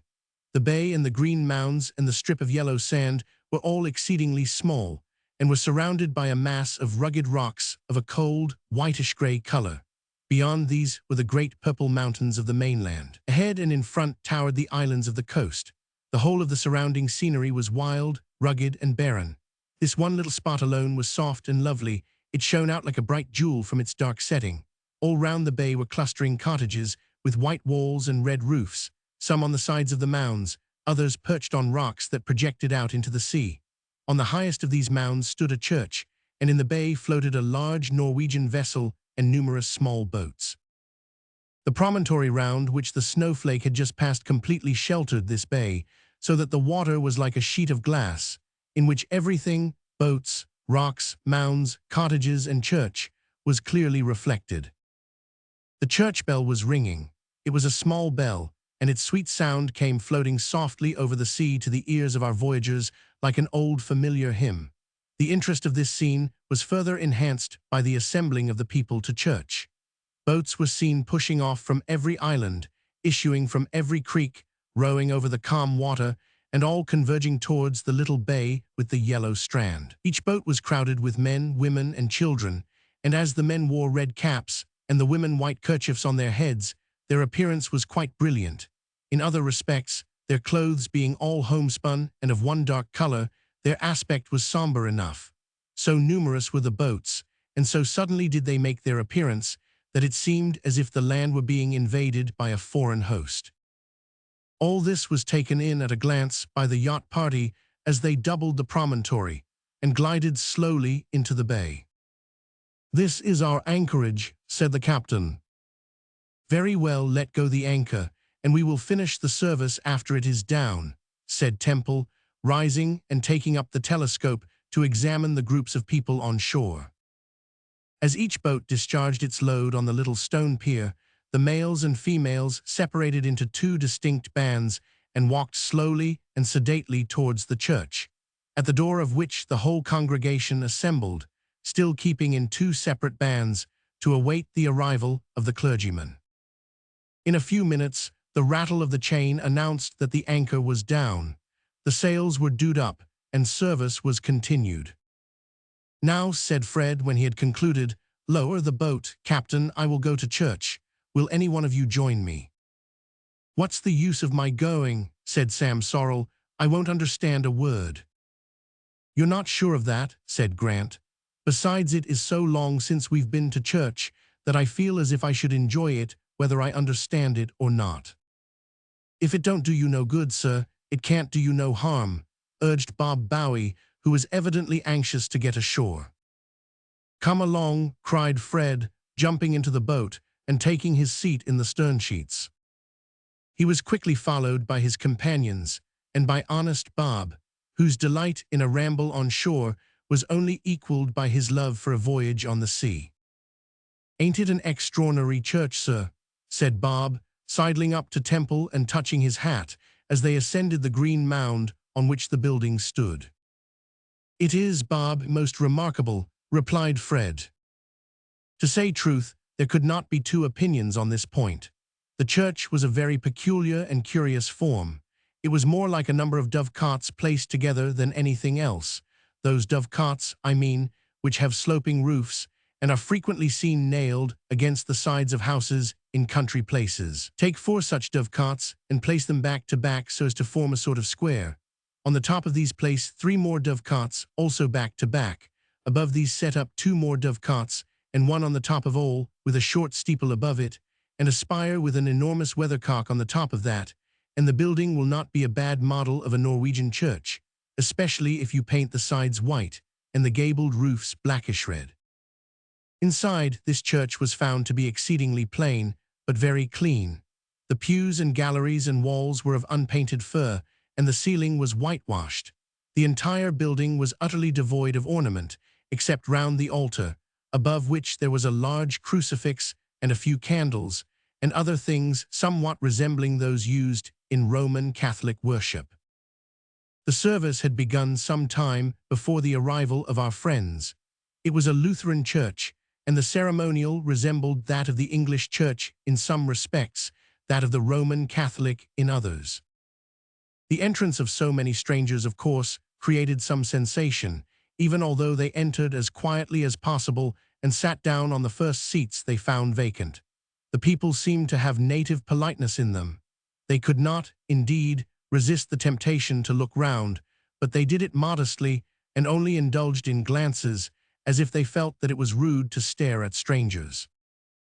Unfortunately, Bob Bowie had not been warned that it is the custom in Norway for the men to sit together on one side of the church and the women on the other side, and being rather a stupid man in some matters, he did not observe that the door by which he entered led to the women's pews. Being by nature a modest man, he cast down his eyes on entering, and did not again raise them until he found himself seated beside a Norwegian female in a black gown and a white head-dress, with a baby in her arms, which also wore a black gown and a white head-dress. Bob sat with a solemn look on his bluff visage, and wiped his bald forehead gently for some time ere he discovered that he was the only male being in the midst of a crowd of 200 women and girls and female infants. On making this discovery, honest Bob's body became exceedingly warm and his face uncommonly red. He glanced round uneasily, blew his nose, rose suddenly, and putting on his hat with the back to the front, went out of the church on tiptoe as quietly as possible, and was not again seen, until an hour afterwards he was discovered seated on the sunny side of a rock near the boat calmly smoking his pipe. Bob was somewhat ashamed of this little adventure and did not like to have it spoken of. As a matter of course, his comrades did not spare him, but being the steward of the ship and having supreme command over the food, he so contrived to punish his messmates that they very soon gave up joking him about his going to church with the Norse girls. It cannot be said that any of the 3 friends made much of the sermon that day. Fred understood only a sentence here and there, Grant understood only a word now and then, and Sam Sorrel understood nothing at all. But from the earnestness of the preacher, especially when the name of our Savior was mentioned, they were inclined to believe that a good work was going on there. In this opinion they were further strengthened when, on afterwards visiting the pastor, They found him to be a man of singularly kind and earnest disposition, with agreeable and unaffected manners. He wore a long loose robe of black material, and a thick white frill round his neck, similar to that usually seen in the portraits of the great reformer Martin Luther. His family consisted of a wife and 4 children, a sturdy boy, and 3 flaxen-haired girls, all of whom vied with each other in paying attention to their visitors.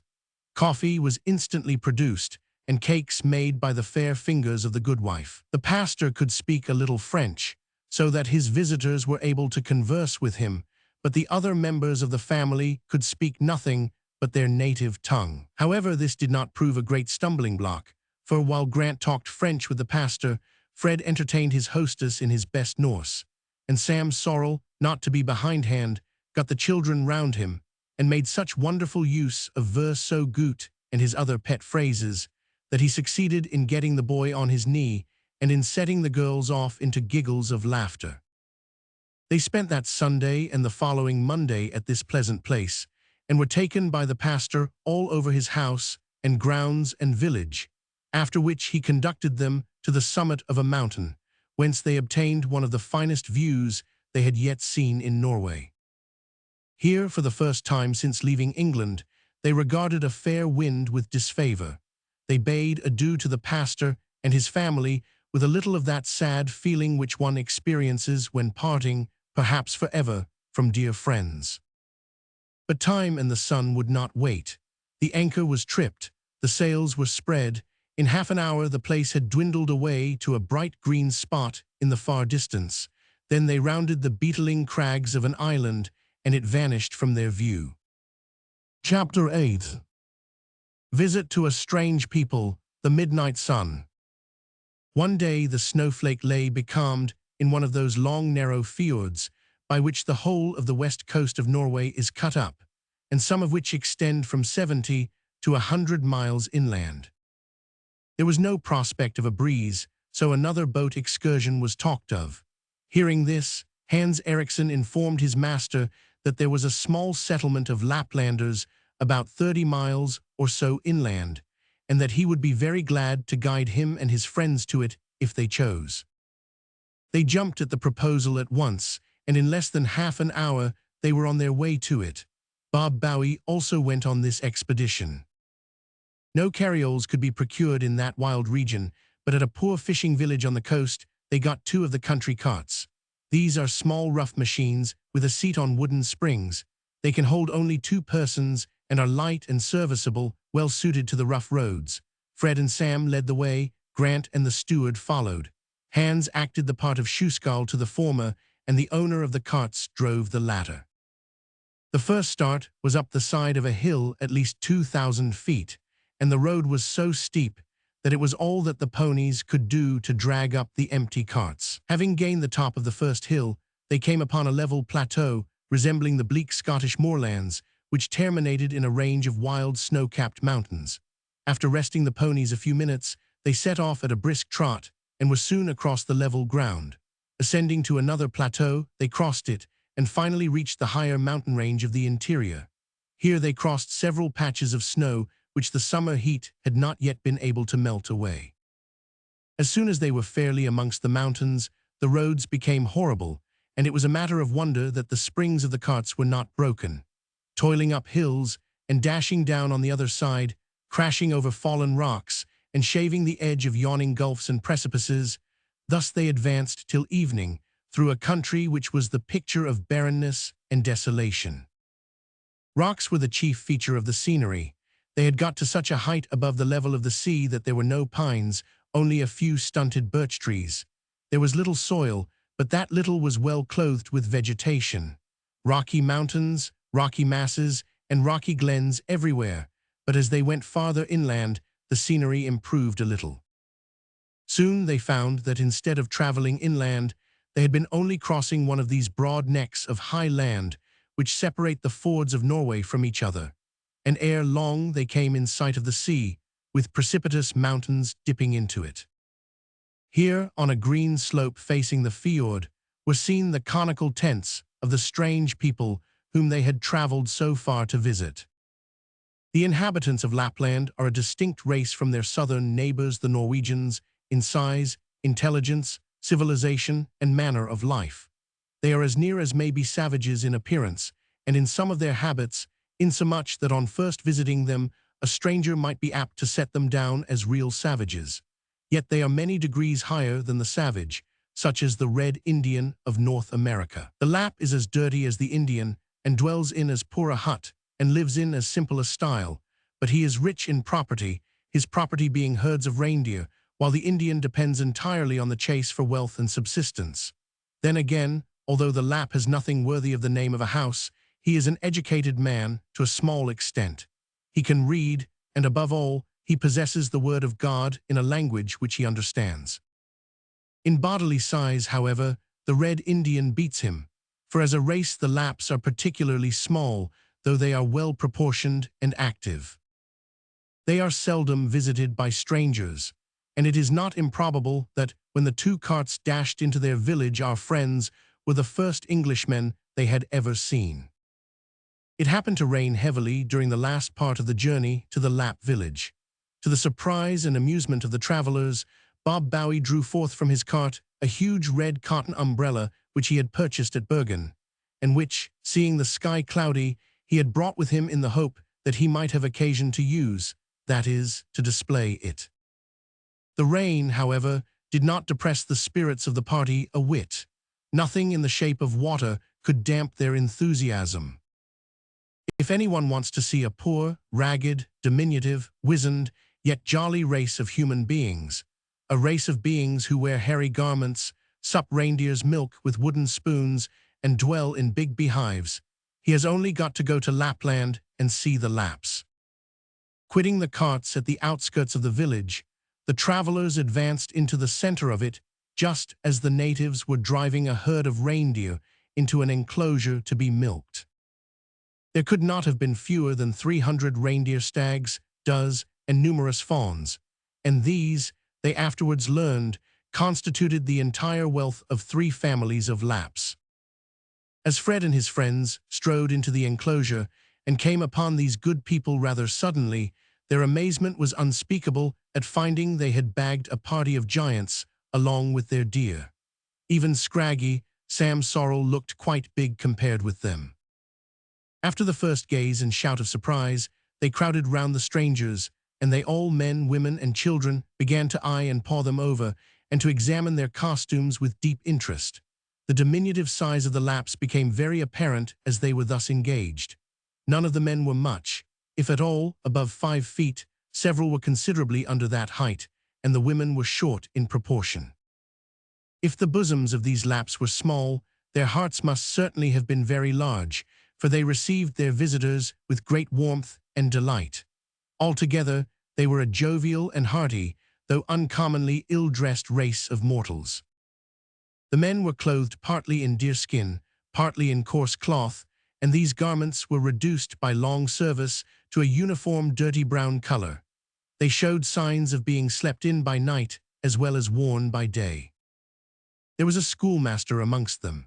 Only fancy, a Lap schoolmaster, 4 feet 9 or 10 inches high. Sam Sorrel took a sketch of this gentleman on the spot, with his wife and child. What the schoolmaster taught, or whom he taught, or when or where he taught, are questions to which Fred could obtain no answer. To look at him, one would have imagined that eating, sleeping, and herding reindeer were the only lessons that he was able to teach. Yet it was found on inquiry that some of them could read Norse, and Sam actually discovered an old man in one of the huts poring over a New Testament in that language. There seemed something strangely incongruous in all this. They were dirty and uncouth. They had no houses, no tables or chairs, no civilized habits of any kind, yet they could read, and they had a schoolmaster. A very dirty one, to be sure, and not very deeply learned, I dare say, still a dominie without doubt. On the strength of their acquirements, Fred presented the tribe with a Norse New Testament. Besides being 4 feet 10, the schoolmaster was comical and quizzical. He was evidently the wit of his tribe. His face was yellow and dirty, his nose was short and red, in addition to which it was turned up at the point. His eyes were small and sloped downwards at the inner corners towards the nose, like those of the Chinese. His dirty leathern tunic was belted so low down, and his little legs were so short, that there was considerably more of him above the belt than below it. On his head he wore a cap, somewhat like that of a jockey in shape, and his lower limbs were encased in tight but ill-fitting leggings. Altogether, this man was the most disreputable-looking schoolmaster that was ever seen either at home or abroad.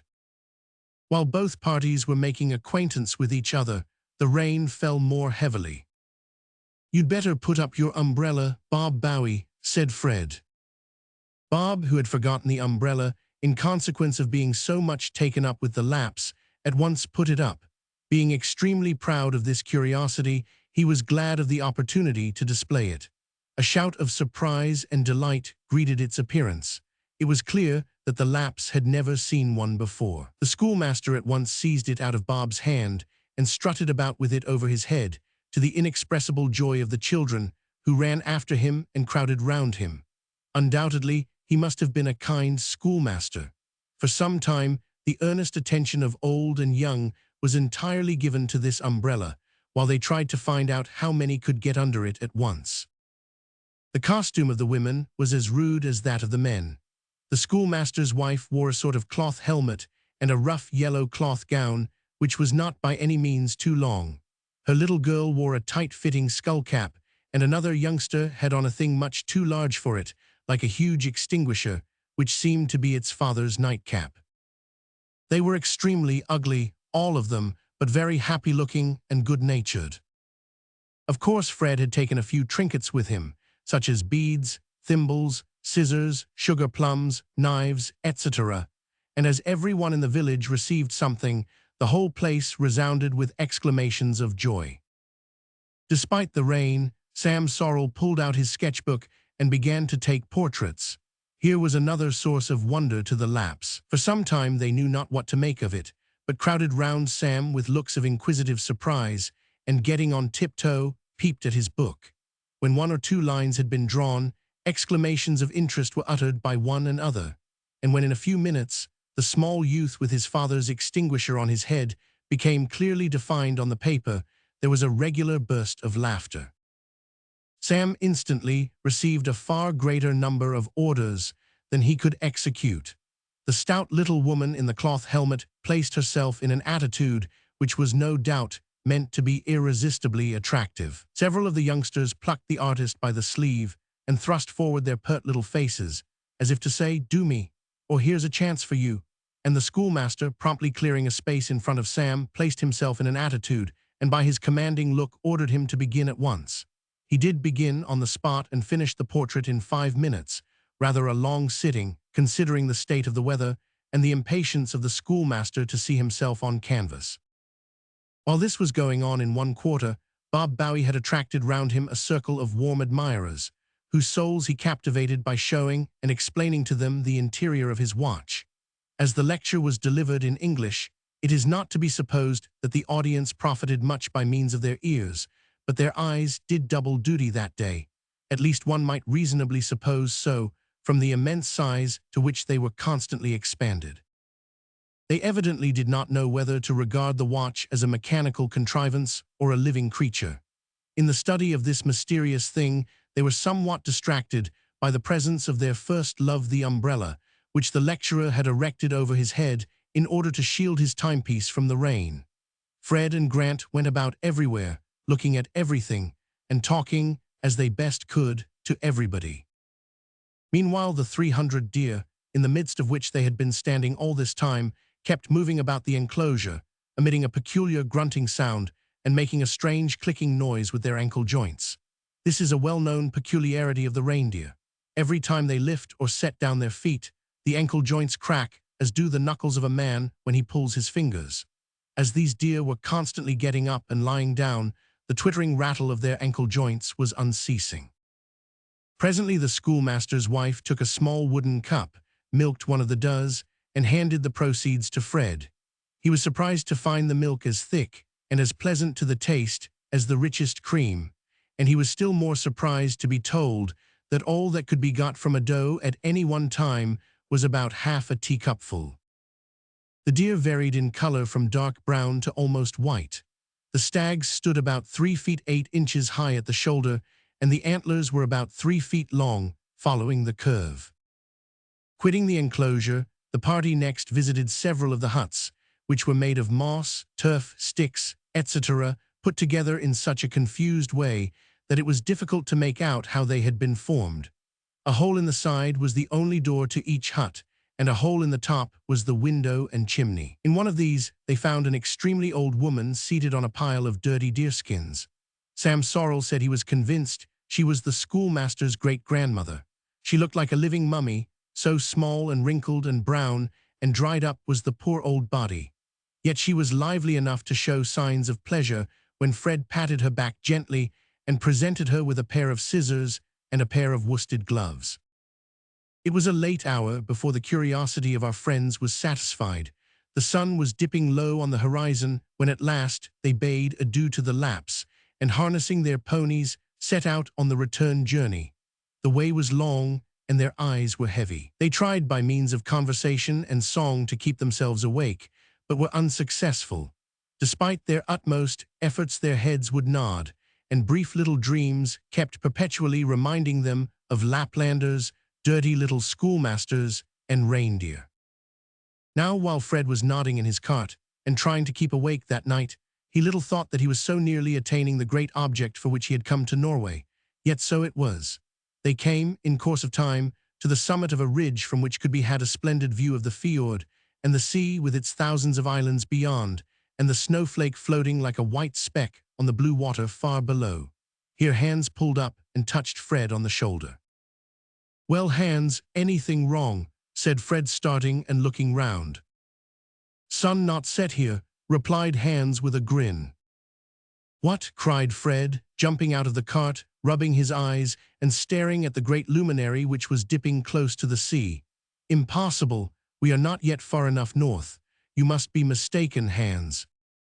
To this Hans replied that he was not mistaken, that he had been on that same spot at the same time of the year long ago, and had noticed that the sun had not descended below the horizon.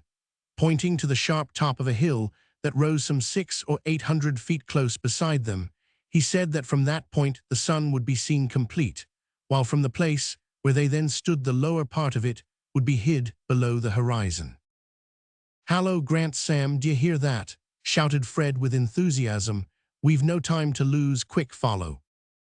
Away Fred Temple went up the mountainside like a deer, followed by Sam and Grant, who, having been more than half asleep when aroused by their comrade's shout, scarce knew what they were about. Even Bob Bowie's spirit was stirred, and he went stumbling after his friends, rubbing his eyes and yawning as he went. The highest peak was soon reached. Here they sat down to watch. The sun was close upon the horizon now, and Fred's heart beat fast with anxiety lest it should descend below it. "There's but a narrow line of sky between the sea and the lower edge of the sun now," said Fred. "It looks no more than an inch broad, and it is narrowing, I think." "No, it is growing broader," said Grant. "No, narrower," whispered Sam. "Broader it is," said Fred eagerly. For a few seconds they remained uncertain and silent, gazing earnestly at the sun. At last, there could be no doubt of it. The line of sky was evidently broader. The sun had begun to rise without having set. "Huzzah!" shouted Fred Temple, springing up, tossing his cap into the air, and cheering as enthusiastically as if he had just discovered a new goldfield. Infected with the same spirit, the others joined him, and then they expended their energies in building a cairn of stones on the hilltop to commemorate the event. "Hans, thou son of Eric," said Fred, grasping the hand of his pilot and guide when this was finished. "I like thee, man, thou hast done me good service this day, but for you I should have missed this chance, so I consider myself thy debtor, lad. Mark me well, I will discharge this debt when we return to the south. So now let us be gone." How Fred discharged this debt remains to be seen. Meanwhile, the party descended the hill and returned once more to their floating home. Chapter 9. Miscellaneous Adventures, the Value of Language, Salmon Fishing. The main object of the voyage having now been gained, Fred Temple did not care to push northward with the earnest haste that he had hitherto exhibited. He did, indeed, avail himself of a fine southerly breeze which sprang up, and succeeded in reaching latitude 67.5 degrees, where he saw the sun all night from the deck of his little yacht. But he devoted himself henceforth to enjoying the country fully. He no longer sailed against baffling winds, but went quite contentedly in any direction in which the wind chose to blow him. The consequence was that he visited many curious out-of-the-way places and saw many strange sights, besides having a considerable number of peculiar adventures. The week following that in which he first saw the sun all night was particularly full of small adventures. Let me briefly relate a few. One day, having left the schooner becalmed close to the mainland, they took the boat and rowed towards the land. While they were pulling alongshore under a tremendous cliff that rose out of the sea like a wall, they heard voices on the top of the cliff. The top was lined with bushes so that they could see no one, but the sounds led them to suppose that some persons were disputing there. Presently a crash was heard, and looking up, they beheld a dark object in the air. They had just time to observe that this object was a pony and carriole, which had evidently fallen from the top of the cliff, when they were drenched with spray, and a mass of foam indicated the spot not 3 yards off, where the whole affair had disappeared beneath the waves. In a few seconds the pony came kicking to the surface. It had broken loose from the carriole, and strange to say, reached the shore unhurt and in safety. Another day they saw a whale. It may not, perhaps, have occurred to many people that, although a whale is a very well-known fish, and his picture extremely familiar to us, the sight of a live whale about 6 or 8 yards under one's feet is an uncommonly startling and impressive vision. Such a sight our voyagers saw while sailing up the Skars Fjord. It was a calm day, and a pleasant day withal, and I think it right to state that, although they did at times grumble at prolonged calms, their grumbling was more than half feigned, while their gratitude for good weather, bright days, not to mention nights, and pleasant scenes, was sincere. But to return to the point, it was a calm day, and they were doing nothing, that is, nothing worthy of mention. The waters of the fjord were deep and blue and clear, so that, looking over the side of the yacht, they could see very far down in reality, countless fathoms in imagination, into the mysterious abyss. Presently some one cried, "Hullo, look there." "Hullo, look where?" inquired all the rest. "There, close astern, it's a whale," shouted the whole ship's company.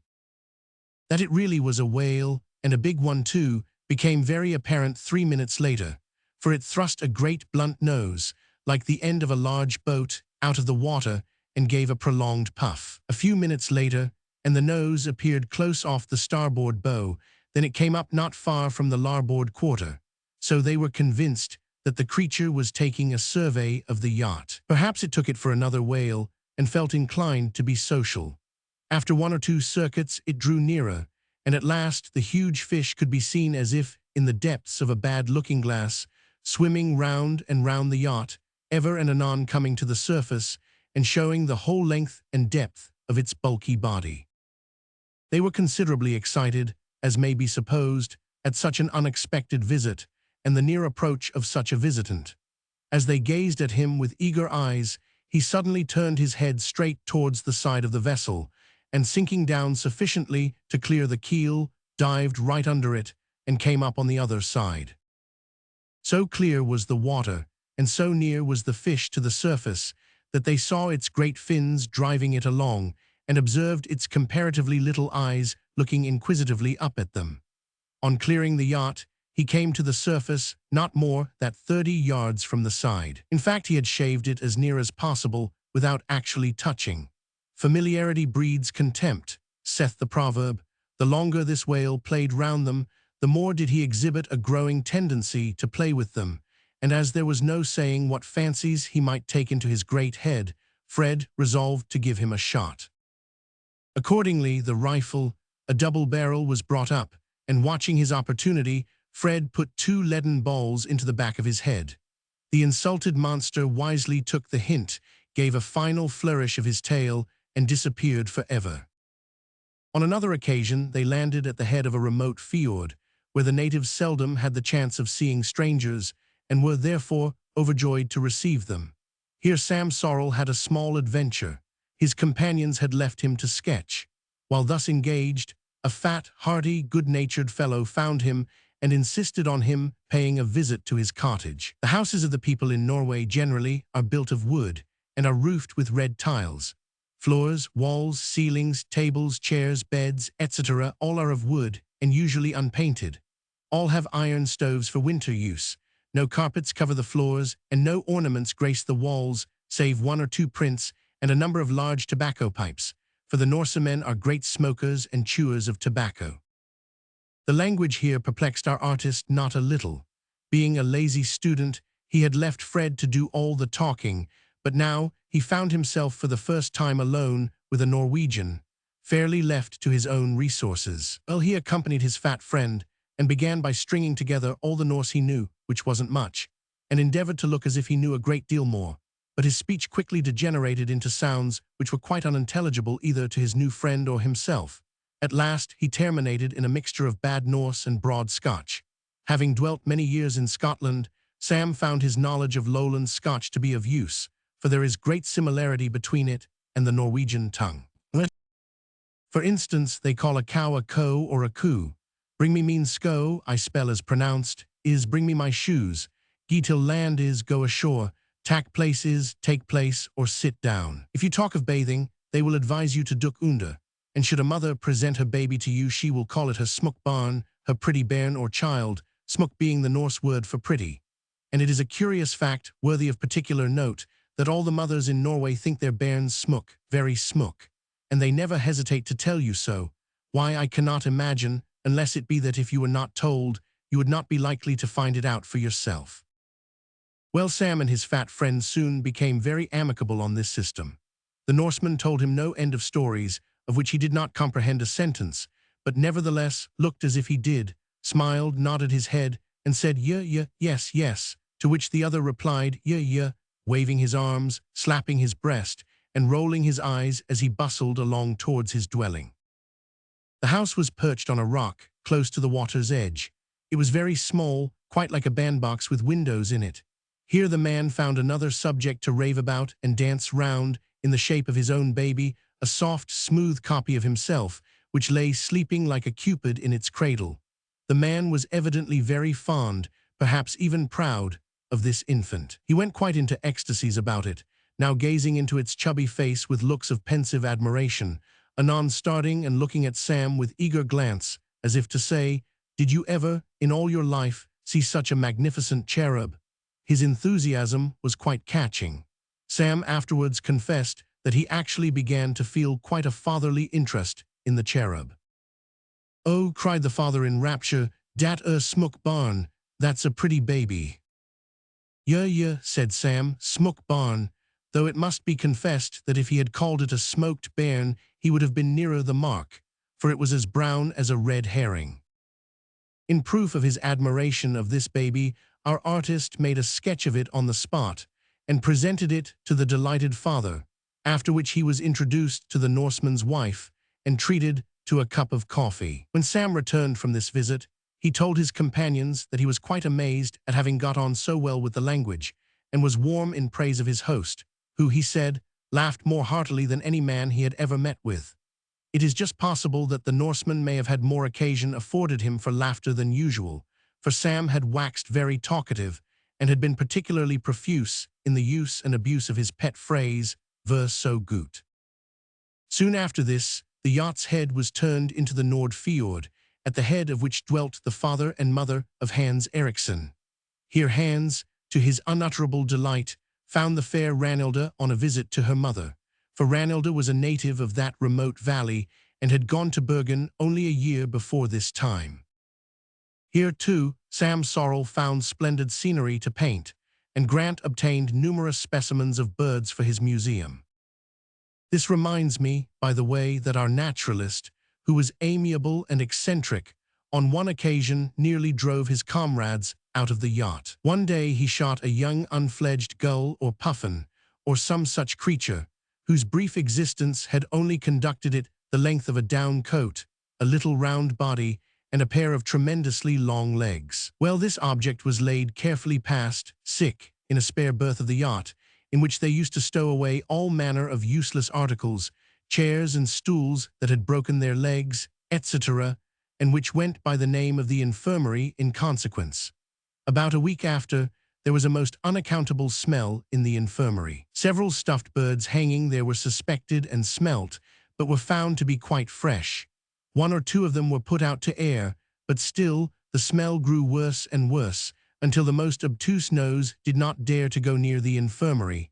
At last, they became desperate. A general and thorough investigation was instituted, and there, in a dark corner, under a hair mattress, and flat as a pancake, lay the poor puffin alive, but not with the life wherewith it had lived before it was shot, and emitting an odor that is indescribable, a description of which, therefore, would be quite unprofitable. The puffin was pitched overboard, and it was half insinuated that they ought to pitch the naturalist overboard along with it. At the head of this fjord, also, Fred Temple, to his inexpressible joy, found a mighty river in which were hundreds of salmon that had never yet been tempted by the angler with gaudy fly, though they had been sometimes wooed by the natives with a bunch of worms on a clumsy cod hook. Thus both Fred and Hans found themselves in an earthly paradise. The number of splendid salmon that were caught here in a couple of weeks was wonderful, not to mention the risks run and the adventures. Space will only permit of 1 or 2 examples being given. On the day of their arrival, Fred seized his rod, and taking Hans to gaff the fish and show him the river, sallied forth, accompanied by about a score of natives, chiefly men and boys, who were eager to see the new style of fishing. They soon came to a fine-looking part of the stream, and Fred put together his rod. He was much amused at the looks of the men when they saw the thin, supple point of the rod. They shook their heads gravely and said, "He cannot hold a big fish with that." They were right so far, but they did not understand the use of the reel and the running line. Presently Fred cast, and almost immediately a large salmon took his fly, the rod bent like a hoop, and the reel whizzed furiously as the line ran out. Sam Sorrell, who was there at the time, afterwards said that he was divided between interest in the movements of the fish and amusement at the open mouths and staring eyes of the natives. This fish was a very active one. It dashed up, down, and across the river several times, running out nearly the whole of the line more than once, and compelling Fred to take to the water as deep as his waist. At last, after a fight of half an hour, it was brought close to the bank, and Hans put the gaff hook cleverly into its side, and hauled it ashore amid the shouts of the astonished people, for the salmon weighed 18 pounds. After a time, the natives began to understand the principles of fly fishing with a rod, and regarded Fred Temple with deep respect. On all his fishing excursions in that fjord, he was attended by a band of eager admirers, to whom he gave most of the fish, for he caught so many of all sizes that his friends and his crew were not able to eat the quarter of them. The catching of his largest salmon was a stirring incident. It happened on the evening of a very bright day. He had been unfortunate. The sun being too bright, the fish would not rise. This annoyed him much, because on that particular day he had been accompanied by the captain and Bob Bowie, as well as his 2 companions, all of whom were anxious to see him catch fish and learn a lesson in the art. Fred was up to his middle in a rough part of the river. It was all he could do to retain his foothold. The water was so strong. "It won't do," said he. "The sun is too bright." His friends on shore looked grave and disappointed. "I sees a cloud a comin'," said Bob Bowie, glancing upwards. "Hallo, hey!" shouted Grant, who observed that at that moment Fred's legs had been swept from under him, and he was gone. Before anyone could speak or act, Fred reappeared a little farther down the river, holding tight to the rod and staggering into shallower water. "None the worse of it," cried Fred, bursting into a laugh. Just as he said this, and while he was paying no attention to his rod, a salmon rose and seized the fly. In an instant, Fred and his comrades utterly forgot all about the ducking and were filled with the excitement of the sport. Fred's rod bent like a willow wand. His eyes seemed to flash, and his lips were tightly pressed together, for he felt that he had on a very large fish. Suddenly it darted upstream, and did what the large fish seldom do, leaped quite out of the water. "A whale, stand by!" roared Bob Bowie. There was a cry from the others, for at that moment the salmon set off downstream, a most dangerous proceeding at all times. Fred made for the bank and let out line as fast as possible. When he gained the bank, he ran down the stream, leaping over bushes and stones like a wild goat. The places he went over in that run were terribly rugged. It seemed a miracle that he escaped without broken bones. Presently he came to a steep rock that projected into the water. There was no getting round it, so in he dashed. It took him only up to the knees. This passed, he came to another place of the same sort. Here he put a strain on the fish and tried to stop it, but it was not to be stopped. It had clearly made up its mind to go right down to the sea. Fred looked at the pool, hesitated one moment, and then leaped in. It took him up to the neck, and he was carried down by the current 50 yards or so when his feet caught bottom again, and he managed to raise his rod, fully expecting to find that the salmon had broken off. But it was still on and lively. Meanwhile, his comrades on the bank were keeping pace with him, shouting and yelling with excitement as they ran. "The rapid, mind the rapid," roared Grant. Fred saw a foaming rapid before him. He became anxious. It was dangerous to venture down this. If he should touch a rock on the way down, the chances were that he would get a limb broken. The banks here were so thickly covered with bushes that it was impossible to pass. The fish still held on its headlong course. "What shall I do?" thought Fred. "If I stop, he will break all to pieces, and I shall lose him. Lose him? No, never." "Don't venture in, Fred," shrieked Sam Sorrel. But the advice came too late. Fred was already in the foaming current. In a moment, he was swept down into the comparatively still water below the rapid. His friends lost sight of him, for they had to run round through the bushes. When they got to the foot of the rapid, they found Fred on the bank, panting violently and holding tight to the rod, for the salmon had stopped there and was now sulking at the bottom of a deep hole. For a full hour did the fisher labor to pull him out of that hole in vain, for in this kind of fishing nothing can be done by main force. The great beauty of the art consists in getting the salmon to move, and in humoring his movements so that you tire him out and get him gradually close to your side. At last the fish came out of the deep pool. Then there was another short struggle of quarter of an hour, and the fisher's perseverance and skill were rewarded. The salmon at last turned up its silvery side. Fred drew it slowly to the bank in breathless anxiety, for many a fish is lost at this point. Hands struck the gaff in neatly, and with a huge effort flung it floundering on the bank amid the hearty cheers of all present. This salmon weighed pounds and was about 4 feet long. It was a magnificent fish, and it may well be believed that Fred Temple did not grudge the 2 hours' battle and the risk that he had run in the catching of it. Chapter 10. Conclusion. "Sam Sorrel," said Fred Temple one day to his friend, while they were seated at breakfast in the house of a farmer of the Nord Fjord, "we have been here more than a fortnight now. We have enjoyed ourselves much, have had good sport of various kinds, and have laid in a stock of health and wisdom, it is to be hoped, that will last us for some time to come." "That sounds very much like the beginning of a formal speech," said Grant. "Hold your tongue, Grant," retorted Temple. "I have not yet done. As I have said, we have been successful in gaining the ends for which we came here. We have seen the sun rise without setting. Sam Sorrel has filled a large portfolio with beautiful sketches of, perhaps, the finest scenery in Europe. Grant has shot and stuffed, I am afraid to say, how many birds of all kinds, besides making a large collection of rare plants, and Fred Temple has caught about 500 pounds weight of salmon, not to mention hundreds of trout." "Good," said Sam, "and very correctly stated. You are fit for the House of Commons, my friend." "Sam, be silent. Now, this being the case, it is time that we should think of returning to our native land. I will, therefore, make arrangements for setting sail in 2 or 3 days, but before leaving, I will bring to a point a little plot which I have been hatching ever since I landed in Norway. I won't tell you what it is just yet, but I must have your help, Sam." "Command my services, sir," said Sam, with a wave of his hand. "I am your servant, your eastern slave, ready, if need be, to prostrate myself in the earth and rub my nose in the dust." "Good, I accept your offer," said Fred, "and my first command is, that you take your brushes and paint me a Norwegian bride in the course of this forenoon." "Why, your orders cannot be obeyed," cried Sam in surprise. "Where am I to find a bride on such short notice? You are more unreasonable than the most tyrannical of sultans." "Nevertheless," replied Fred calmly, "I issue my commands, and in order to relieve your mind of anxiety, I will find a bride for you." "Where then is this bride, O wizard?" asked Sam with a laugh. "Behold her," cried Fred, starting up and throwing open the door, from which could be seen the shore and the fjord with its background of noble hills.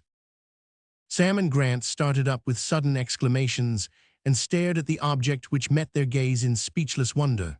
And truly there was cause for astonishment, for there, on the shore, close to the water's edge, stood the fair Ranelda, clothed in the gorgeous costume of a Norwegian bride. "Assuredly you are a wizard," cried Grant, glancing at his friend. "Not so," replied Fred. "I met sweet Ranelda last night at her father's cottage, and begged of her to come here at a certain hour this morning in the costume of a bride, in order that my friend the artist might paint her. She hesitated and blushed a good deal at first, but at length she agreed, and, as you see, is punctual in keeping her appointment." Fred now went down to Ranelda and brought her up to the house. Sam Sorrel at once placed her in a good position, seized his brushes, and began the portrait. He was delighted with the dress, for it glittered with gold and silver ornaments. The crown was of pure silver covered with gold. The breastplate was red cloth ornamented with silver-gilt brooches, beads of various colors, silver chains, and small, round-looking glasses. There was also a belt ornamented with gold and silver. Altogether, Ranelda looked much more like the Queen of Norway than a poor peasant girl.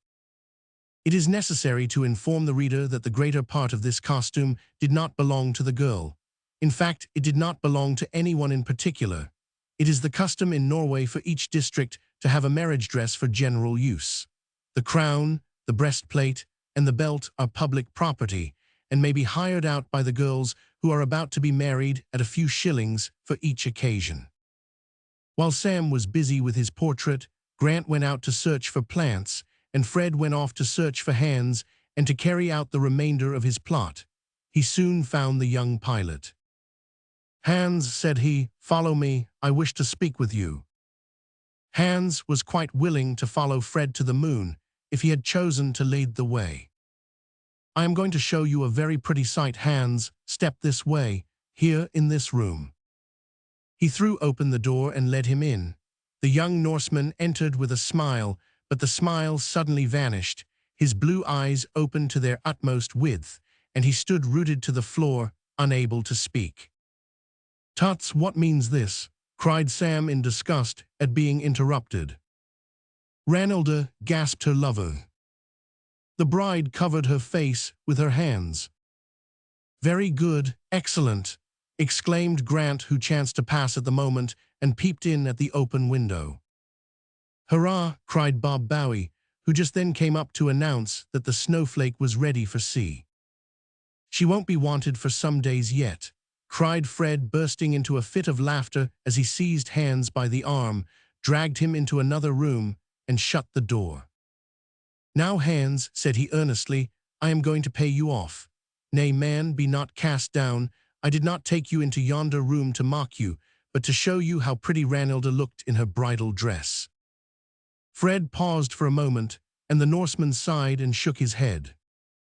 "You must know," resumed Fred, "that I wish to dance at your wedding, Hans, and in order that I may do so, I mean to have you married at once." Hans stared. "You told me in Bergen that you wanted some sort of work that would bring you good pay." Hans nodded his head. "Well, I will give you $100 for the time you have been with me." Hans' face brightened, and he shook hands with Fred, according to Norwegian custom when a gift is presented or a generous payment made. "Now," continued Fred, "did you not tell me that $200 would enable you to take your father's farm off his hands?" Hans nodded again. "And is Ranelda willing to marry you when you can afford to ask her?" Hans nodded this time, very decidedly. "Well, Hans, I have been very much pleased with the way in which you have conducted yourself while in my service. You have done your duty well." Hans smiled and looked happy. "But you have done more than that." Hans looked surprised. "You have been the means of enabling me to see the sun all night at a time when I should otherwise have missed it.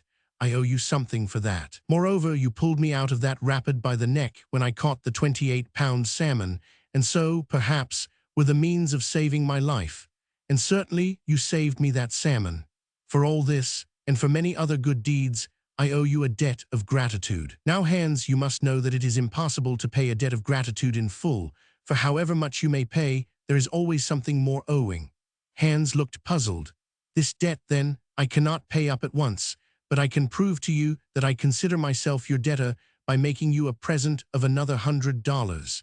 Here is the money, my lad, so go and tell Ranilda to get ready as soon as possible. Hans stared in wonder and unbelief, first at the money, then at Fred. Then a look of triumph gleamed in his eyes, and he seized Fred's hand and wrung it. Then he uttered a shout and ran to Ranilda and kissed her. Fred kissed her too. Sam Sorrel and Grant, not knowing exactly what to do, kissed her also. And Bob Bowie, who was under the belief that they were all mad, made a grasp at the poor girl but missed her, for Ranilda was overwhelmed with confusion and ran nimbly out of the room, leaving her crown behind her. Hans Eriksson hastily picked it up and ran after her, leaving Fred Temple to explain things to his astonished friends as he best could. So that was the end of that matter. But that was by no means the end of the whole affair. Before the snowflake left the fjord, Hans and Ranilda were married, as all true lovers ought to be. The fair bride was once again decked out in the queen-like garments which had formerly filled Sam and Grant with so great surprise and admiration, and Fred, as he had promised, danced at the Norseman's wedding. And not only did Fred dance, but so did his friends, I and his whole ship's crew. And it would have done your heart good, reader, to have seen the way in which the Jack-Tars footed it on that occasion on the green grass, and astonished the Norsemen. But it must also be told that the Norsemen were not a whit behindhand, for they showed the Tars a number of capers and new steps which they had never before seen or even dreamed of. Just before the ball began, there was heard a sound resembling the yells of an exceedingly young pig in its dying agonies. This was a violin. It was accompanied by a noise somewhat like to the beating of a flour mill, which was found to proceed from the heel of the fiddler, who had placed a wooden board under his left foot. Thus he beat time and a drum, as it were, at once. He also beat Paganini and all other fiddlers hollow.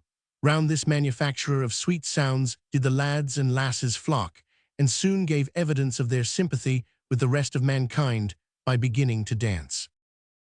Certainly elegance is not a characteristic of the Norwegian peasantry. Having formed a ring, they went to work with the utmost gravity and decorum. Scarcely a laugh was heard, nothing approaching to a shout during the whole evening. The nature of their dances was utterly incomprehensible. The chief object the young men had in view seemed to be to exhibit their agility by every species of bound and fling of which the human frame is capable, including the rather desperate feat of dashing themselves flat upon the ground. The principal care of the girls seemed to be to keep out of the way of the men, and avoid being killed by a frantic kick or felled by a random blow. But the desperate features in each dance did not appear at once. Each man began by seizing his partner and dragging her recklessly round the circle, ever and anon twirling her round violently with one arm, and catching her round the waist with the other, in order apparently to save her from total destruction. To this treatment the fair damsels submitted for some time with downcast eyes and pleased yet bashful looks. Then the men seemed to fling them off and go at it entirely on their own account, yet keeping up a sort of revolving course round their partners, like satellites encircling their separate suns.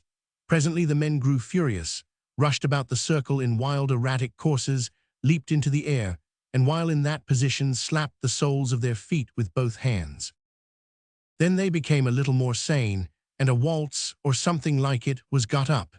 It was quite pretty, and some of the movements graceful, but the wild spirit of the glens seemed to re-enter them again rather suddenly. The females were expelled from the ring altogether, and the young men braced themselves for a little really heavy work. They dashed, flung, and hurled themselves about like maniacs, stood on their heads and walked on their hands. In short, became a company of acrobats, yet always kept up a sort of sympathetic attempt at time with the fiddler, who went on pounding his wooden board with his left heel, and murdering an inconceivable multitude of young pigs with a degree of energy that was only equalled by that of those to whom he fiddled. But not a man, woman, or child there gave vent to his or her feelings in laughter. They smiled, they commented in a soft tone, they looked happy, nay, they were happy, but they did not laugh. Once only did they give way a little, and that was when an aspiring youth, after having nearly leaped down his own throat, walked round the circle on his hands. Even Tittles danced that day. He danced in and out among the feet of the dancers in a most perplexing manner, and got his unhappy toes and his unfortunate tail trod upon to a terrible extent. But Tittles did not seem to mind. It is true that he gave a yelp of pain on each occasion, but he instantly forgave the offender if he looked at all sorry. Upon the whole, Tittles was the cause of much noise, no little confusion, and great amusement at that celebrated wedding. Thus did Fred Temple and his friends spend their last day in Norway. At midnight they set sail for Old England. On rising next morning, they found themselves far out among the islands of the coast. Soon after that they were out of sight of land, heaving on the swell of the ocean, thinking over the varied and stirring scenes of the past 3 months with a sort of feeling that it must have been all a dream, and wishing heartily that they were still away in the far north, enjoying the endless daylight and chasing the sun. The end.